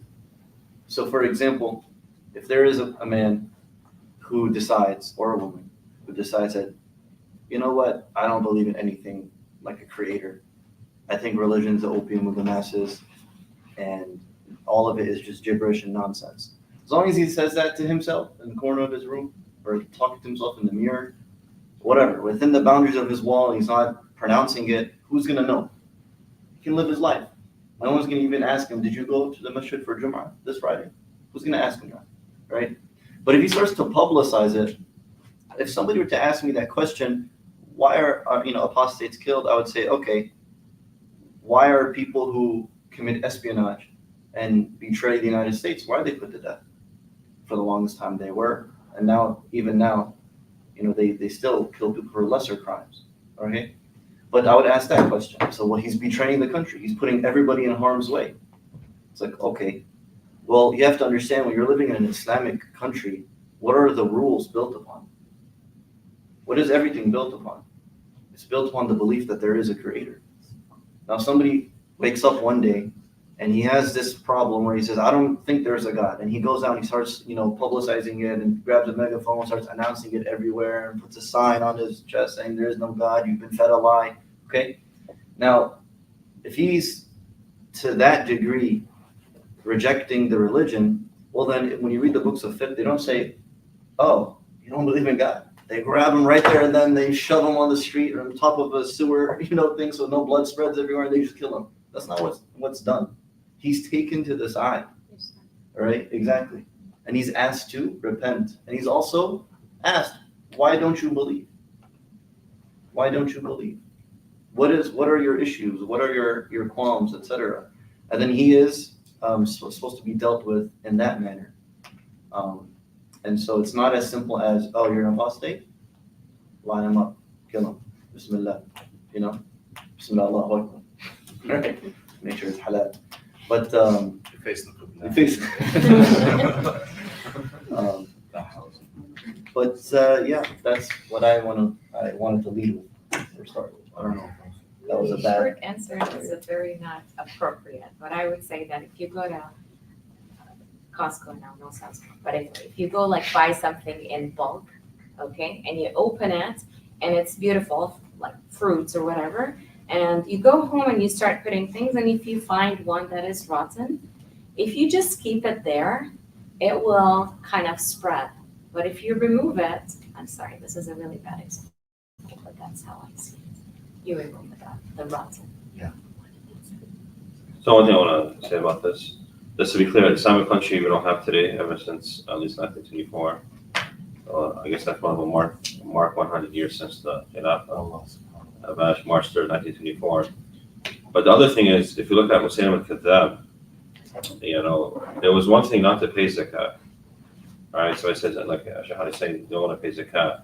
But when he made it into a movement, all right, Abu Bakr radiallahu anhu, if he didn't take that stance, because a lot of people are also going as far as, leaving the deen, all right? So that stance was very important. Same thing even today. The main issue with the LGBT movement is not the act itself, because you don't go into the lives or the private lives of people, but it's the movement. It's really what it's saying in essence, that I can do whatever I want, and saying self-worship. And there's no need for a creator, for a God, for any type of authority. So I think a lot of times when I sat with young Muslims who actually were saying, I want to become agnostic, and that's why what Shahadi said is very also important that we see, is that when I sat with them, I realized whatever they've been taught about Islam is very ritualistic, and not because Islam is a lot of times, and that's what Shafel was alluded to a couple of weeks ago. It's not a religion. It doesn't so much of rules and haram and halal. It's a worldview. It's a way of life. It deals with every aspect. And I think when many people have not been taught Islam in that way, I feel Islam has been taught as more as a cultural thing. So I asked him, what are the things you're upset with? And I said, all the things you mentioned to me are cultural, like from whatever country he was from. Nothing you mentioned is from Islam. Because all your anger is geared in the wrong direction. And that's why they say 80%, and they did a study with this at Amjad, the Imam's conference, 80% who leave Islam, 80% of it is emotional. And it stems from experience. As Imam Shamar alluded to, even the questions a lot of times are from experience, and they tie it to Islam, and they just hate everything altogether. So one student would say, go to a Muslim school, and they would say, I hate the school, and they associate Islam with the school, and everything that has to do with it. I'm leaving this altogether, right? So then more times than they're not leaving Islam itself, is morally what they perceive Islam to be, or the emotional state they're in. They just want to have nothing to do or associate with anything that they feel has to do with this. They feel it was like a negative experience or phase in their life, so they want to rid of it altogether. And at the same time, while this was happening, his sister, she was thinking about the same thing. All right, she took off her hijab, and what she did was she cut her wrist, and they had to call the ambulance. She tried to, in her life. So the mom, seeing all this happen, she was not from here. She just thought in 45 minutes, is my daughter gonna put her hijab back on? I'm like, it's not like Bismillah Allahu Akbar like they're saying. It's right. There's a lot more deeper things, because her friend went through a situation where she had SSA, same-sex attraction, and she got kicked out of her house, and she's like, how dare her parents do this to her? And there's a lot of emotional things happening. It's like, am I allowed to help my friend and buy her food because she has nowhere to go? So they taught all of this to Islam, right? And her mother also was going through a very bad situation with her father, and all of it happened at once. So a lot of times understanding the circumstance makes a big difference. But then for those who ask, like the non-Muslims, that if you don't pay rent, right, a couple of months, you could be poor, they'll put you on the street, you can be evicted, you can be arrested, right, and put to jail. So a lot of times I just say that that's because a lot of times we look at things, right? I asked, they did a study. They asked people, would you rather go to jail for 10 years, or would you rather have like a punishment, in Sharia? And everyone's they rather have what Islam says. This from this, even people who are not Muslim, right? Because there's a whole discussion about is hell just, right? And Hamza did a whole talk about this, and most people find that there's more, that they acknowledge that there's more justice, right? In a sense, so a lot of times when you study Islam, you study the prerequisites, you realize the wisdom behind it, and appreciate. And that's why I was saying something. If you look at this recent history, I believe, I'm not going to mention the country, but everyone knows where we go to Umrah and so forth, right? I'm not saying it was an Islamic country, but because they had certain laws in place, like no consent and so forth, it actually had an effect. When you open a door sometimes on a scale where people see it, people that never thought about it, they start thinking about it. Things that you never imagined would happen, right, are starting to happen at a rapid pace, especially with social media. So somebody says they want to do this, they make a homo. They were saying, nobody ever says, I'm an ex-Christian, I'm an ex-atheist, but they always say I'm an ex-Muslim, right? Right? They always want to somehow tie themselves to Islam. You see, they always try to promote online, on YouTube, and they're always trying to push the idea as much as possible and tell as many people that, hey, I went through this experience as a Muslim, and now everyone should follow my way. Whereas anyone who becomes Muslim, we never tell them, hey, you have to call yourself an ex-atheist. It never happens. So there is an idea where if there is leadership, they want to be given the platform to be doing are doing these things. It's an industry. Islamophobia industry, it's a $256 million annually industry. And they go after people like this and they make sure that they call themselves ex-Muslims, etc. They pay them money, and subhanAllah, Allah says that what? They're going to spend their money to deter from the path of Allah. Right? فَسَيُنْفِقُونَهَا ثُمَّ تَكُونُ عَلَيْهِمْ حَسْرَةٌ. And then it'll be regret for them that are spending their money. Allah has already talked about this. They're going to spend their money. They're going to try to, harm Islam in this way. It'll only end up in their own demise and their own regret. So, yeah. Sorry, you had your hand raised earlier? I'm so sorry. Okay.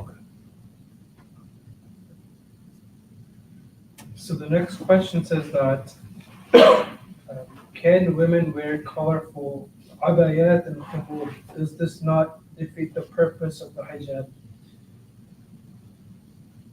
As long as it's white and it's not shaping and it's not see-through, you can wear whatever color you want. And it's not like overly, what do you say, decorated, like it's so attractive. Like as long as it's, you can wear nicely abaya. Any color would be fine. There's nothing restricted. I remember Sheikh Hamza Yusuf was giving a talk about this years ago, and somebody had asked, like, are we only allowed to wear black? There was a lady who was asking. And he said, well, he's like, I used to only see women wearing black abayat and stuff. But then he said, when I went to Mauritania and I started studying, he's like, all the women there wear blue. He's like, in other countries as well, they all wear different shades of different colors. And he was like, that was very interesting and beautiful to see. But as Sister Hani said, I think it's a straightforward answer. Actually, I had one thing though. Somebody asked a similar question about haircuts, right? About certain types of haircuts. So the Sheikh respond is that, or they say that the norms of those society, the customs of that society do have an impact sometimes. So even applies to guys. If certain guys are wearing certain clothing, right, like, that can cause fitna, right? It is like not her, in that case that can be, for that particular area. Even same thing with the haircuts, right? And I think with society and the norms, I think certain things can, if they're seen in that, in this particular time, then they can cause a fitna. Then it depends on that specific situation.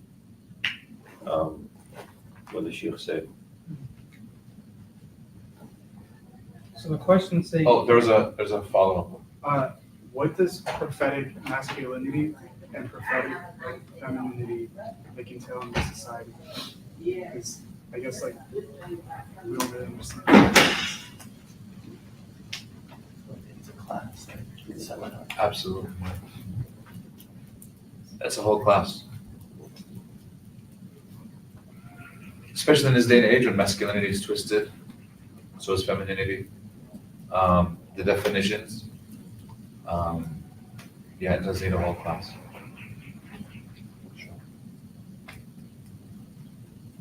Can women work out in a mixed gym, given that she might be seen by other men? Go. Can women work out in a mixed gym, given that she's being seen by other men? Can we ask the other way around? Can men go to a mixed gym?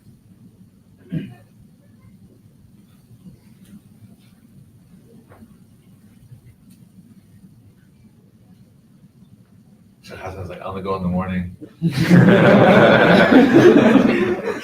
you guys have 24-hour fitness here? Yeah, we have Planet Fitness nearby. No, we had a gym called 24-Hour Fitness. So the guys, the nickname was 24-Hour Fitna.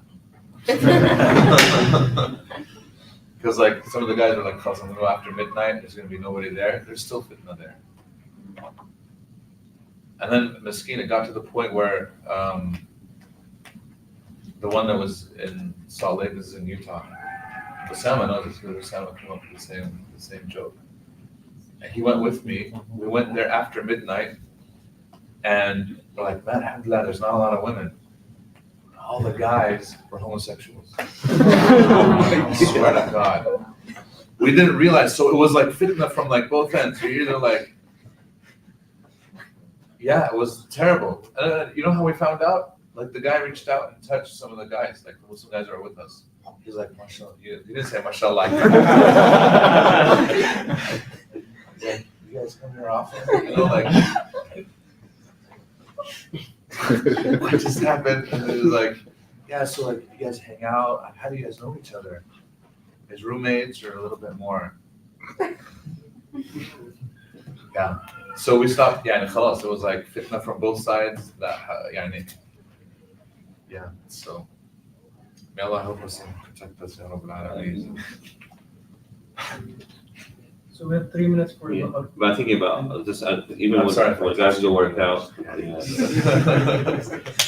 when guys work out, I mean, a lot of times they work with it exposes their aura also. And a lot of movies, and even, most guys, that if they're honest, because USF gym, all right, there's a lot of the stuff that goes on from the eyes, just the idea. So I think that's why developing our own alternative solution, having our own place to work out, I think is the long-term solution. Especially we have the gyms now, alhamdulillah, to work out something where there's times for brothers, time for sisters. Are there any gyms like this in Tampa? There's something for the Shapes. sisters. Shapes. Shapes for the- I think it's there's- only. Yeah, for No, but there's Females only, best. and also they have a place on next to Masonry where the sister there, she has a spot now where she does workouts and stuff for only sisters. But I'm saying also for brothers. Yeah, so are there do any of the masajid have, So the schools have it, but it's not it's not a 100%. workout, it's not a, No, they have workout, Oh, it is a but it's not 100% accessible to the public yet. oh, because they're part of the schools. Yeah, but I think eventually, inshallah, that is one of the goals to have, one for all the brothers. I believe this is I think it's a business idea, it's a good idea. we just started. But I think this is a part of in Islam we have Fard Kifaya and Fard Ain. We have mandatory or like not something that's mandatory on the individual, something that is fulfilled by the community, and it also comes to us. So I think knowing in our community what are the needs is something that we have to assess as a community in our time to fulfill certain obligations. There are a must, I think, to keep, inshallah. Sorry. We're gonna wait for the Where are we praying? Would anybody be interested in a gym like that? Like, let's say there's a gym just for guys, course. and hopefully it's not that type of guys that came in.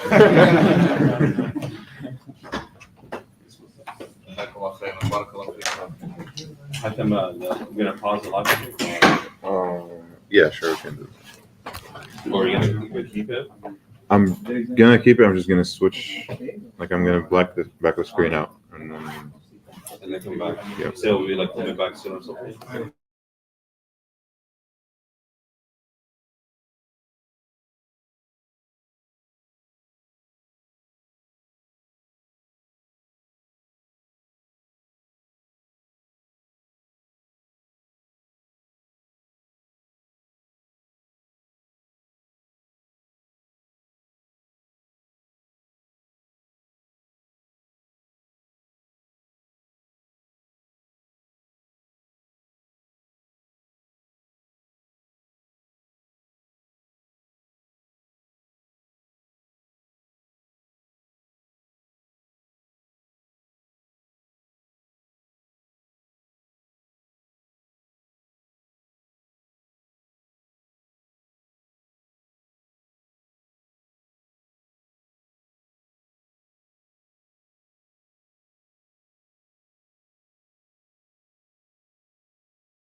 You're good. So the question is asking, can you explain the concept of why fertile women are deemed better? What if they can't conceive due to infertility issues?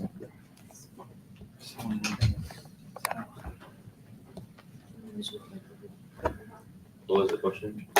The concept of why fertile women are deemed better. What if they can't conceive due to infertility issues?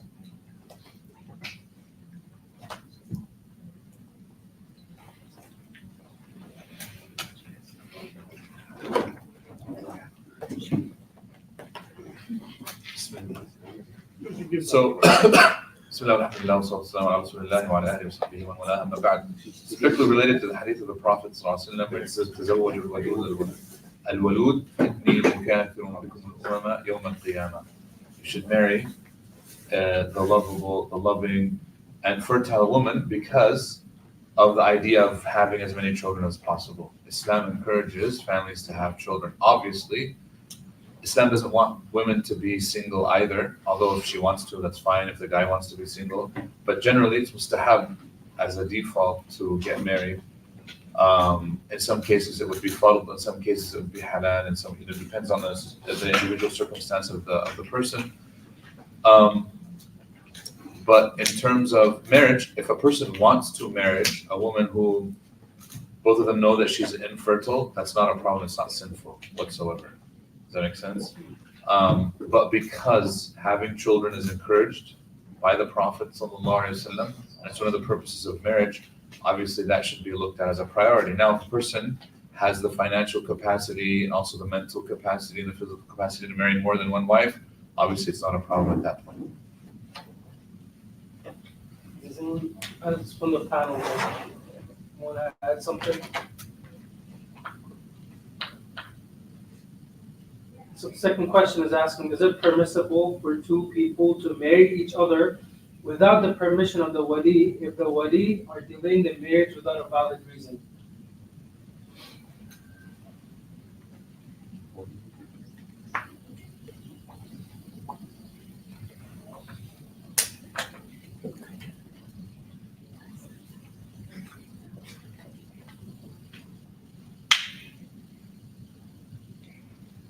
So is it permissible for what? Is it permissible for two people to get married without a wali if the wali is delaying the marriage without a valid reason? So I'll give you the technical answer, and then Sheikh Hassan or Sheikh Ali, one of the two, or even Sister Haneen will give you the social impact. Obviously, so according to the three madhahib, except for the Ahnaf, she needs a wali regardless. So she can never get married without a wali. But in the cases where the wali is being difficult or saying no for no valid reason, the wali is replaced. Does that make sense? But she can never get married without the wali. So in a traditional Muslim society where we have Muslim judges, etc., the judge becomes her wali. Obviously, in the West, in America, we don't have Muslim judges. I'm nowhere near qualified to be a judge. Maybe Sheikh Hassan, I can see. But the idea is to replace the wali is a very difficult step, and we usually don't recommend it.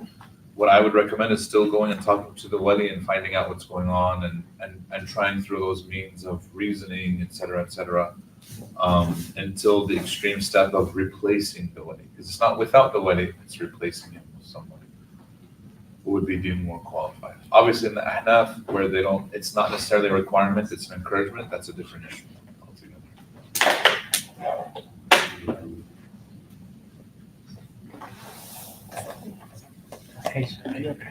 You still have the issue of what's a valid reason and what's an invalid reason. So if a person says it based upon racial lines, or he says that we're Palestinian and this girl is from Syria and we have different cultures, therefore we don't want to, or the guy's from Syria and our daughter's Palestinian, whatever. Even though historically they were basically the same, is that a valid reason to say no? What if it was along like fiqh lines? They say no, we're Shafi'iyya, and this husband that's coming, he's a Hanafi. Well, that was common. No, back in the day, they used to say no. In fact, there's some scholars used to say la yajuz. It's terrible. This is not what was intended, obviously. Or even more so. Let's say there's a Sunni girl and she's approached by a Shia imam, and the Shia imam wants to say, "Hey, I want to marry your daughter," and the father refuses.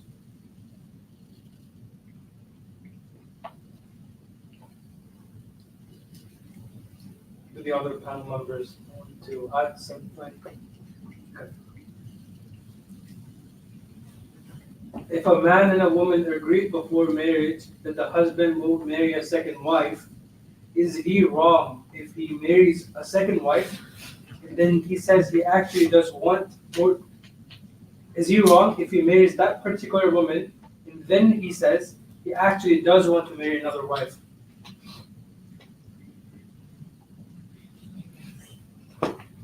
Why do I look at me?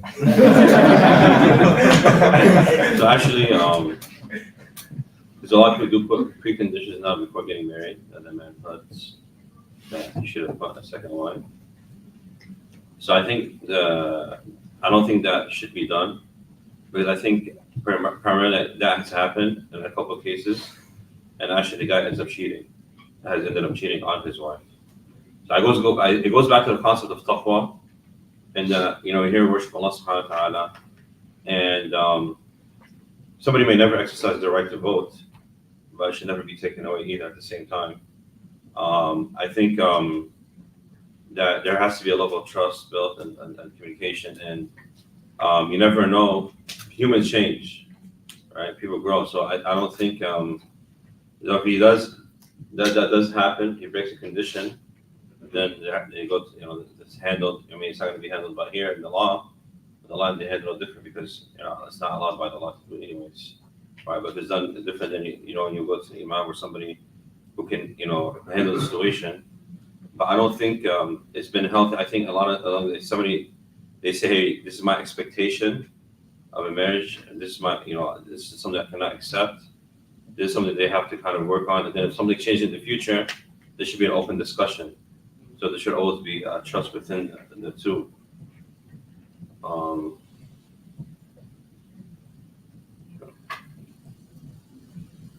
want to say something? Ali? Mr. Halim? No, I actually want to ask you that question. Like, is it permissible even to have that clause, that kind of type of Condition الشرط. هذا الشرط إنه لا يجوز. هذا اختلف فيه الفقهاء. So there's a difference of opinion. There's a difference of opinion among the jurists whether this is even valid. Can a woman make that as a condition? There's a long discussion in the books of fiqh on this. In the group, the Hanabila actually say yes, she can, and the proof for this is from the story of Ali ibn Abi Talib and Fatima radiallahu anha, where Ali was approached by a Qurashi family for him to marry their daughter. He didn't approach them, they approached him. They said, hey, our daughter's available, etc. And the Prophet gets upset and he goes and he gives an entire speech. He does, and he says that some of my other sons-in-laws, I'm paraphrasing, have promised me and they stood by their promise. And Ali is not standing by his promise. Now, he doesn't specify what the promise was. We infer later on that the promise was he would only marry Fatima and not take a second wife over her. Okay? But it doesn't say what the promise was. But that's the only conclusion that you can come up with, unless there's something else. This is what they have said. Then the Prophet further objected. Why he was saying no specifically to this is because that woman, turns out, she was the daughter of none other than Abu Jahl. yes. Even though she was Muslim, her father was Abu Jahl. Okay? And the Prophet ﷺ, he says, it's not appropriate that the daughter of the Messenger of Allah should be married to the same man who's also married to the daughter of the enemy of Allah. Even though it's not her fault, but there's this conceptual thing. And then he said, plus Fatima, إِنَّهُ يُرِيبُنِي مَا يُرِيبُهَا. He says, what troubles her troubles me. Because I know that this is something that will trouble her, and that she's very sensitive, etc. This will also trouble me. Remember, Fatima anha was treated like royalty in a lot of ways. And so some women can handle it, clearly some women can't, emotionally, etc. And he didn't want this to be a burden. Plus, because of the promise, he said they should fulfill the promise. So, according to the scholars who say that it is permissible to make this as a condition, they use this story as primary evidence that that's what the promise was. And so Ali, anhu, he backed down, that family backed down, and he stayed married to Fatima anha, and she passed away. After she passed away, he went and got 4 wives. Okay? And then he had children from those as well. And so he had actually many children. In fact, one of them was Muhammad ibn Hanafiya, anhu, who became actually a scholar in his own right. In fact, anyways, there's a long discussion about that. He had many children after that. So the idea is it permissible? Like I said, some scholars say it's not permissible. You can never take that right away because it's in the book of Allah, etc., etc. And these, you can't waver over those things. Some say, لا, المسلمون عند شروطهم. Right, Muslims are at their promises and their conditions. So if I made a promise, etc., I can forego that right, whatever. Then you should fulfill your promise. And it seems to be, I actually lean towards that you can put this as a condition, but there are consequences. Now, if the man doesn't agree with the condition, you don't get married to that woman. She says, this is my condition, right? And you feel like, no, this is an unfair condition. Negotiate or move on. You can find a win-win, or you don't get married to her. What usually happens is the opposite. So a man gets married to a woman, and before the marriage, she said, yes, this is your right. This is, it's in the Quran. I can't interfere with this. Then after marriage, she says, Habibi, I love you so much. I can't see you with another. He's like, but we agreed before that now, this and this. That's usually what happens. I'll conclude with, Oh, How yes. often should your vows be renewed in terms of the communication? They don't need to be renewed, but if there's a need that comes up, then you guys need to renegotiate something that was pre-negotiated. It's up to you guys. Does that make sense? Like, it depends on what was happening. No. What if there is a difference? Like, for example, the woman wouldn't want the husband to marry a second wife because she is jealous, but the guy does not want to marry because he has to take on one more responsibility, which he'll be accountable to Allah subhanahu wa ta'ala for. So They're in agreement? yeah, kind of, yeah. So what's the problem? Even if their reasons are different, they're essentially in agreement, so there's no problem. Even though I understand the logic behind it is different. By the way, it's good on behalf of the man. It is a responsibility. It's not easy. Like a lot of men, they think of it like, khalas, I'm going to be baller status, whatever. This is true. We've seen it. I mean, we deal with these cases all the time. That's not, the truth couldn't be farther from that. It's a responsibility. And a man should look at it this way, right? It takes good leadership skills. It takes good conversational skills, diplomatic skills, romantic skills. Women are different. You know what I mean? You can't just treat them all the same, So there has to be a lot of tactics in this. This is why Abdullah ibn Abbas, he said, we used to not consider for leadership positions anyone who had only one wife. لماذا? Not because they're looking down on that guy, but because when he can actually manage the emotions and the logic and the responsibilities of having more than one wife, clearly he's demonstrated that he can manage other bigger projects as well. But if he has his hands full and he's just one wife, this guy used to look down on him from that perspective. Yeah, I want to add something. I think there's a lot of terms that are used with negative connotations because of the West, and this is one of them. It's like it stirs something. I'll give an example. Somebody said that I don't mind if my husband talks to all these women at work, like doctors, how much they mess with nurses, how much they interact with them. They do everything they do. You're only supposed to do in a marriage. There's no problem. But the moment they use this term in a way where it's permissible, everyone gets agitated. So I think that's that word itself. There's a lot of it's just the way it's promoted and the way it's brought up and the way it's talked about in such a way. They say the average man in America has 7 to 8 relationships. All right. If you're thinking about most Muslim schools right now, or even in the high, most guys I remember in my time, when a guy talked to a girl, their only intent of talking to a girl was to get married, even though it wasn't permissible in the beginning, but they wanted to make it halal eventually. Now most guys will say, when guys and girls, they don't have no intention of marriage. Right? There is no intent to get married in the near future. The concept doesn't even exist within many conversations. So people don't even mind going out. I remember one of my teachers, like, my son today is dressed really well. And we found out it was a prom. He was wearing a tuxedo. She didn't know it was a prom. But those concepts that didn't exist, like the prom and homecomings and gatherings and all those things that only are supposed to happen within this are happening so often. So one of my doctor friends, he said, like, nurses always try to come out. So he said he keeps the conversation to such where it doesn't go beyond how are you and that's it. They don't talk about their days. They don't talk about any of that stuff. He cuts it off. He said most people, they go down that path, right? So then that's where it causes a lot of problems, of course. And I think when we look at it from a different perspective, all right, this whole concept is that very few people are able to keep it where they're loyal, and this is permanent, and that's why I go back to the concept of taqwa. They don't do it for another individual, you do it for Allah subhanahu wa ta'ala. Because to maintain it, and then you have the fitna of technology, all right? What people watch and what people do in this. So all of it together, I think, is the constant, understanding that how can we please Allah together in whatever way possible, all right? And I think if that's the premise, because when you think about jealousy, this and that, it's a never-ending thing from both ends, right? Because women ask, why can't we marry two husbands, right? They'll ask what they're. So I think when you understand how Islam puts solutions for everything, all right? It has a solution for all aspects of life and all circumstances and everything that we do. So Islam curbs our desires. It doesn't suppress them like in other religions where they say don't get married or don't do anything, or where in Islam it says no, this is how you can solve this and you can work with this, and if this doesn't work, then there's another way. This is not like an answer to that, but just a story. So we have a friend, my husband's friend, who when he was looking for a wife, he kept asking that particular question, would you be okay if I marry you? He's not married yet, but he was just like, he would tell her that I may marry for at some point.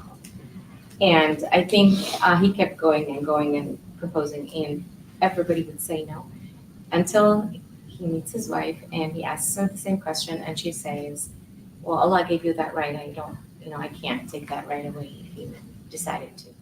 MashaAllah, they've been married for over 25 years now. They have 7 children. She was reminding me of that story. And I told her, طبعا تورط. And he got stuck once, like, how is he going to even try again?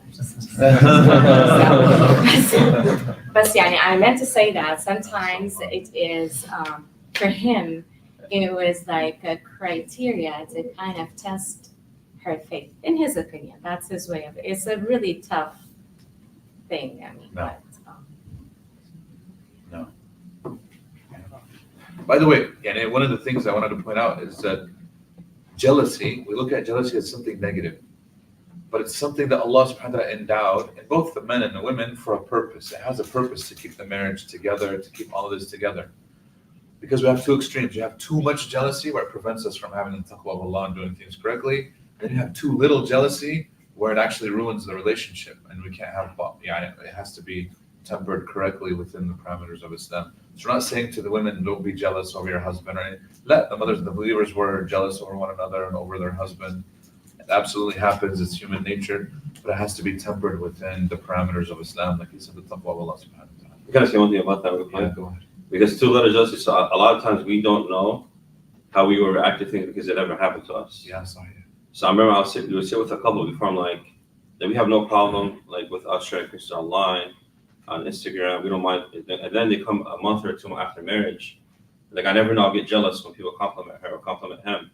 Like they never knew that these things would happen, and they find themselves like they can't control what they're feeling.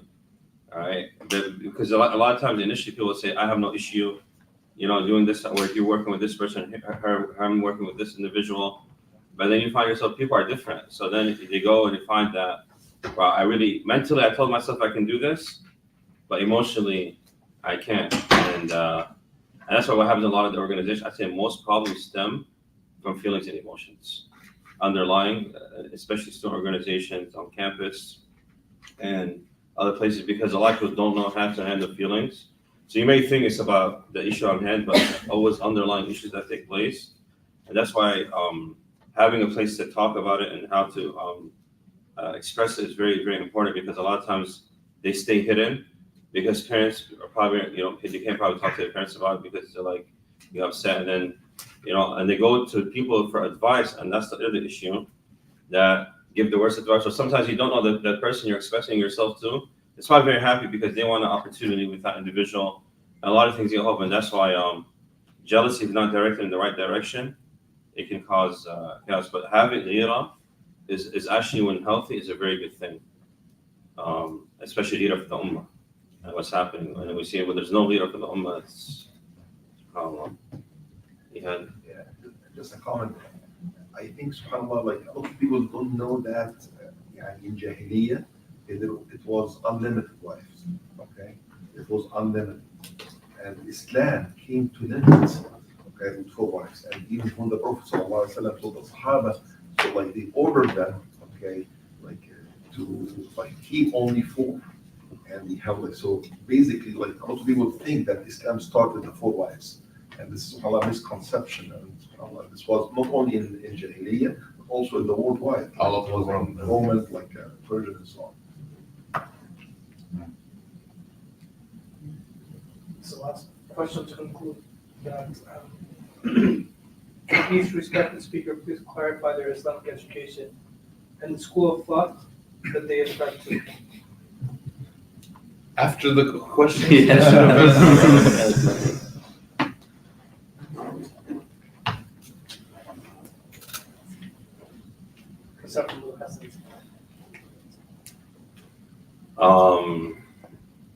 So as you can start with that. So I studied with Michigan University and also with the Graduate Theological Foundation. When I was younger, I studied with Sheikh al-Mauritani, Sheikh Khatri, who had a son back there, Prophet. And he actually he was here for a while. And then, of course, with other mashayikh. And, but that was the formal, and a couple other things.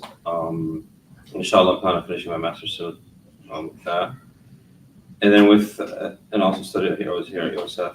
I studied here, alhamdulillah. What was the second question? Madhab.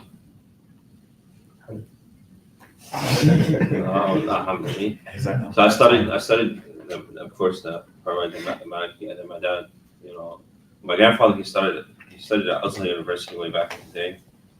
But a lot of things are followed with Shafi'i primarily. I studied the Maliki also. But I would say I don't 100%. This madhab I take, usually a lot from the Shafi'i madhab, but based on evidences. So I'm not saying I'm not 100% strict to one method. That's controversial then. In some circles, honestly. Yeah. Is it my turn? Yeah. What's the purpose of the question? I guess people just want to know who the speakers are. Alhamdulillah, I studied in Gaza with Tahfiz al-Quran when we were living there. I enrolled in some programs that were meant at the Islamic University. And then alhamdulillah, we came here, and then I studied at the hands of some mashayikh that were here. Then I moved overseas, studied in Kuwait, came back. Finally got a degree at GTF. And then that's my bachelor's, and I got my master's at TISA, which is the Islamic Seminary of America, Sheikh Yasser Qadhi. Of course, the number of mashayikh teachers and people that we've sat with and talked to is, alhamdulillah. I think the most impactful, without a doubt, was my grandfather, rahimahullah, who himself was a big figure in da'wah in Gaza, and he came here to the States. He lived with me for a while. I hope that I utilized him as much as I could. May Allah have mercy on him. So, in terms of madhab, my grandfather, rahimahullah, was a Shafi'i. He used to call himself a Shafi'i mutahambil. Right? So he's a mixture of, two Shafi'i, but with, Hanbali, flavoring or seasoning, so to speak. Because he didn't agree with everything in the traditional Shafi'i opinions, the actual modern Shafi'is have changed. What a lot of people don't realize is that the madhab is not the conclusions, the madhab is the methodology. which means that the average person does not actually have a madhab. The average Muslim, their madhab is whoever taught them. Now, what makes you a member officially of a certain madhab is that you follow the methodology. So from a methodological point of view, I'm absolutely a Shafi'i because I agree with his methodology 100%. Now, are the conclusions going to match everything that's in the predominant Shafi'i? Not at all. But that actually is more correct, I believe, to what the madhab actually is, if that makes sense. So yeah, I hope that answers the question. So I studied in one of the Dars al-Nizami madrasas. They're commonly referred to as the Deobandi circles, the Deobandi schools. I studied at Dar es-Salaam Seminary in Chicago, Lombard, Illinois. And they have a 7-year program, what they dubbed the Alamiya program. And so I partook in that. I was actually here at USF for some time before I realized I wanted to learn more about the faith. And so that's where I went off to go study. And I had intentions to, after finishing the program, to travel internationally and study under specific scholars, but that never really panned out. I made a promise to my mom about coming back to Tampa. By the time I moved back, though, she wasn't even here. She moved to a different country. No, she's alive. I was like, But you can see from my perspective, she's alive. But I came back and she's in a different country. So I was like, what's going on? So, alhamdulillah, that's just what I've been around. In terms of madhab, yeah, I'm Shafi'i. Methodology-wise, yes, Shafi'i. And also ruling-wise, I don't, alhamdulillah, I don't find myself in a situation where I need to be for example, I need to rise to the occasion to be like a faqih or something, to pass rulings. Alhamdulillah, we have, Sheikh Anwar mentioned many times the AMJ. yeah. So we have so many, alhamdulillah, knowledgeable senior scholars that have spent so many decades studying and learning and applying all of the tools that Islam gives us. So I don't find myself in a situation where I need to go out of the bounds of the madhab. However, if there is a situation that one needs to go outside the bounds of the madhab, then I do that, but I stick within what typically the scholars of the Shafi'i madhab approve of. So we just went for Umrah, touching a non-relative, skin to skin, between male to female. It invalidates the wudu. However, what happens when you try doing tawaf? It's like bumper cars, but with humans. And so, they say, in this issue, we adopt the stance of the Malikiya and Hanafiya. So that's what we do. But I don't see myself as a person who is that knowledgeable or experienced, such that on my own accord, I go and do that. I'm not on that level. So if you ask me, it's Shafi'i method. That's it. Or I'll tell you go to somebody else. Sister Honey. So I come from a very, very liberal family, and when we had to move from Kuwait to Jordan, I got to learn all the sciences of Sharia, I would say, through a very Sufi school. And as I have so much respect, so much love and appreciation for the hard work that they do. But I have to say that we are taught not to follow like blindly and take everything. There are a few things that you may disagree with, and that's fine. They actually respect that. So,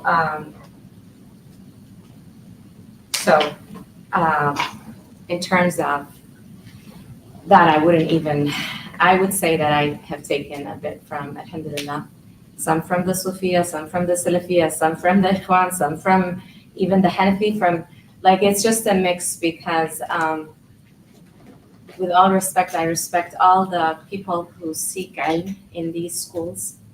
I do not like when people label themselves as if their knowledge or what they have gained is sort of like above the others, or they look down to, I mean, these signs you can detect them when you try to ask them to either listen to somebody else's lecture or to go to maybe a place where a sheikh from a different school is giving, and they say no and they refuse. That's when I have a little bit of a problem, because it's more of like dissecting the deen, and that is something that I know this is not a lecture about that, but I just want to tell you my stance when it comes to that part.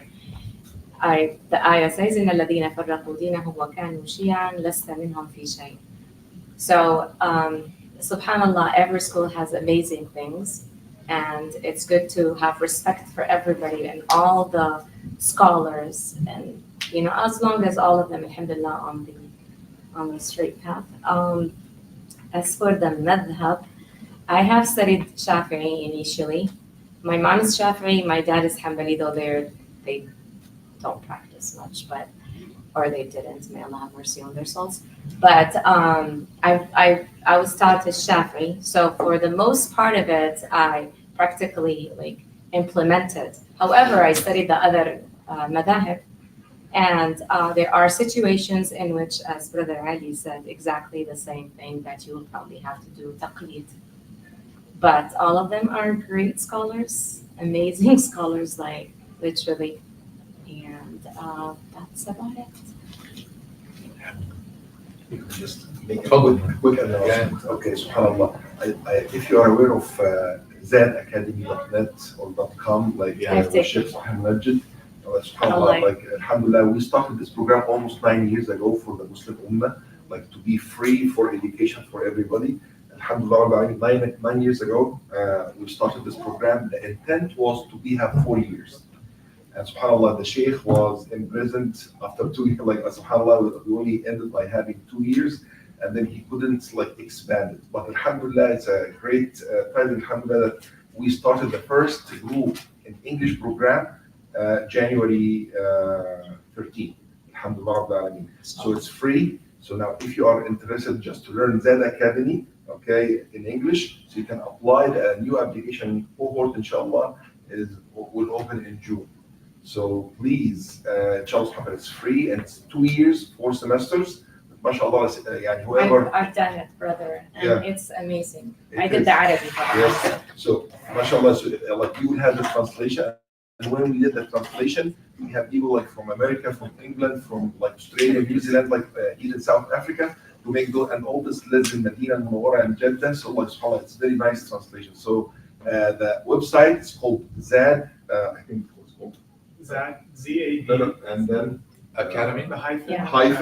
hyphen academy, the hyphen, yeah, because they changed, it was zadacademy.net, but to have the .com, so we have the Zad hyphen academy.com now, inshallah, and it's free. And just don't forget, in June, so they go for the second cohort. The first cohort we only accept only 200 people, but inshallah, starting in June, we will have 5,000, inshallah, as usual for the Arabic base, and that's subhanahu wa ta'ala. Jazakumullah khair.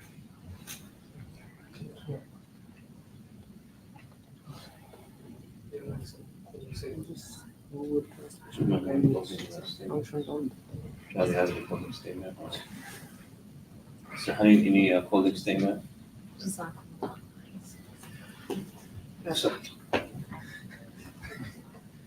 I'll just announce that tonight, you guys want to come to TMC, we'll have a talk after Salat al-Isha with Sheikh Anwar about Ibrahim alayhi salam and his father. Everyone's welcome to join. And tomorrow, Fajr, his cousin, who was in Gaza for 60 days, will be giving the eyewitness testimony. He was actually there for 5 years, but he was also there 5 years continuously up until the war, and so he was there for 63 days during the war. So he will be speaking tomorrow after Salat al-Fajr, tomorrow, inshallah. So I'm sure you're going to come tomorrow.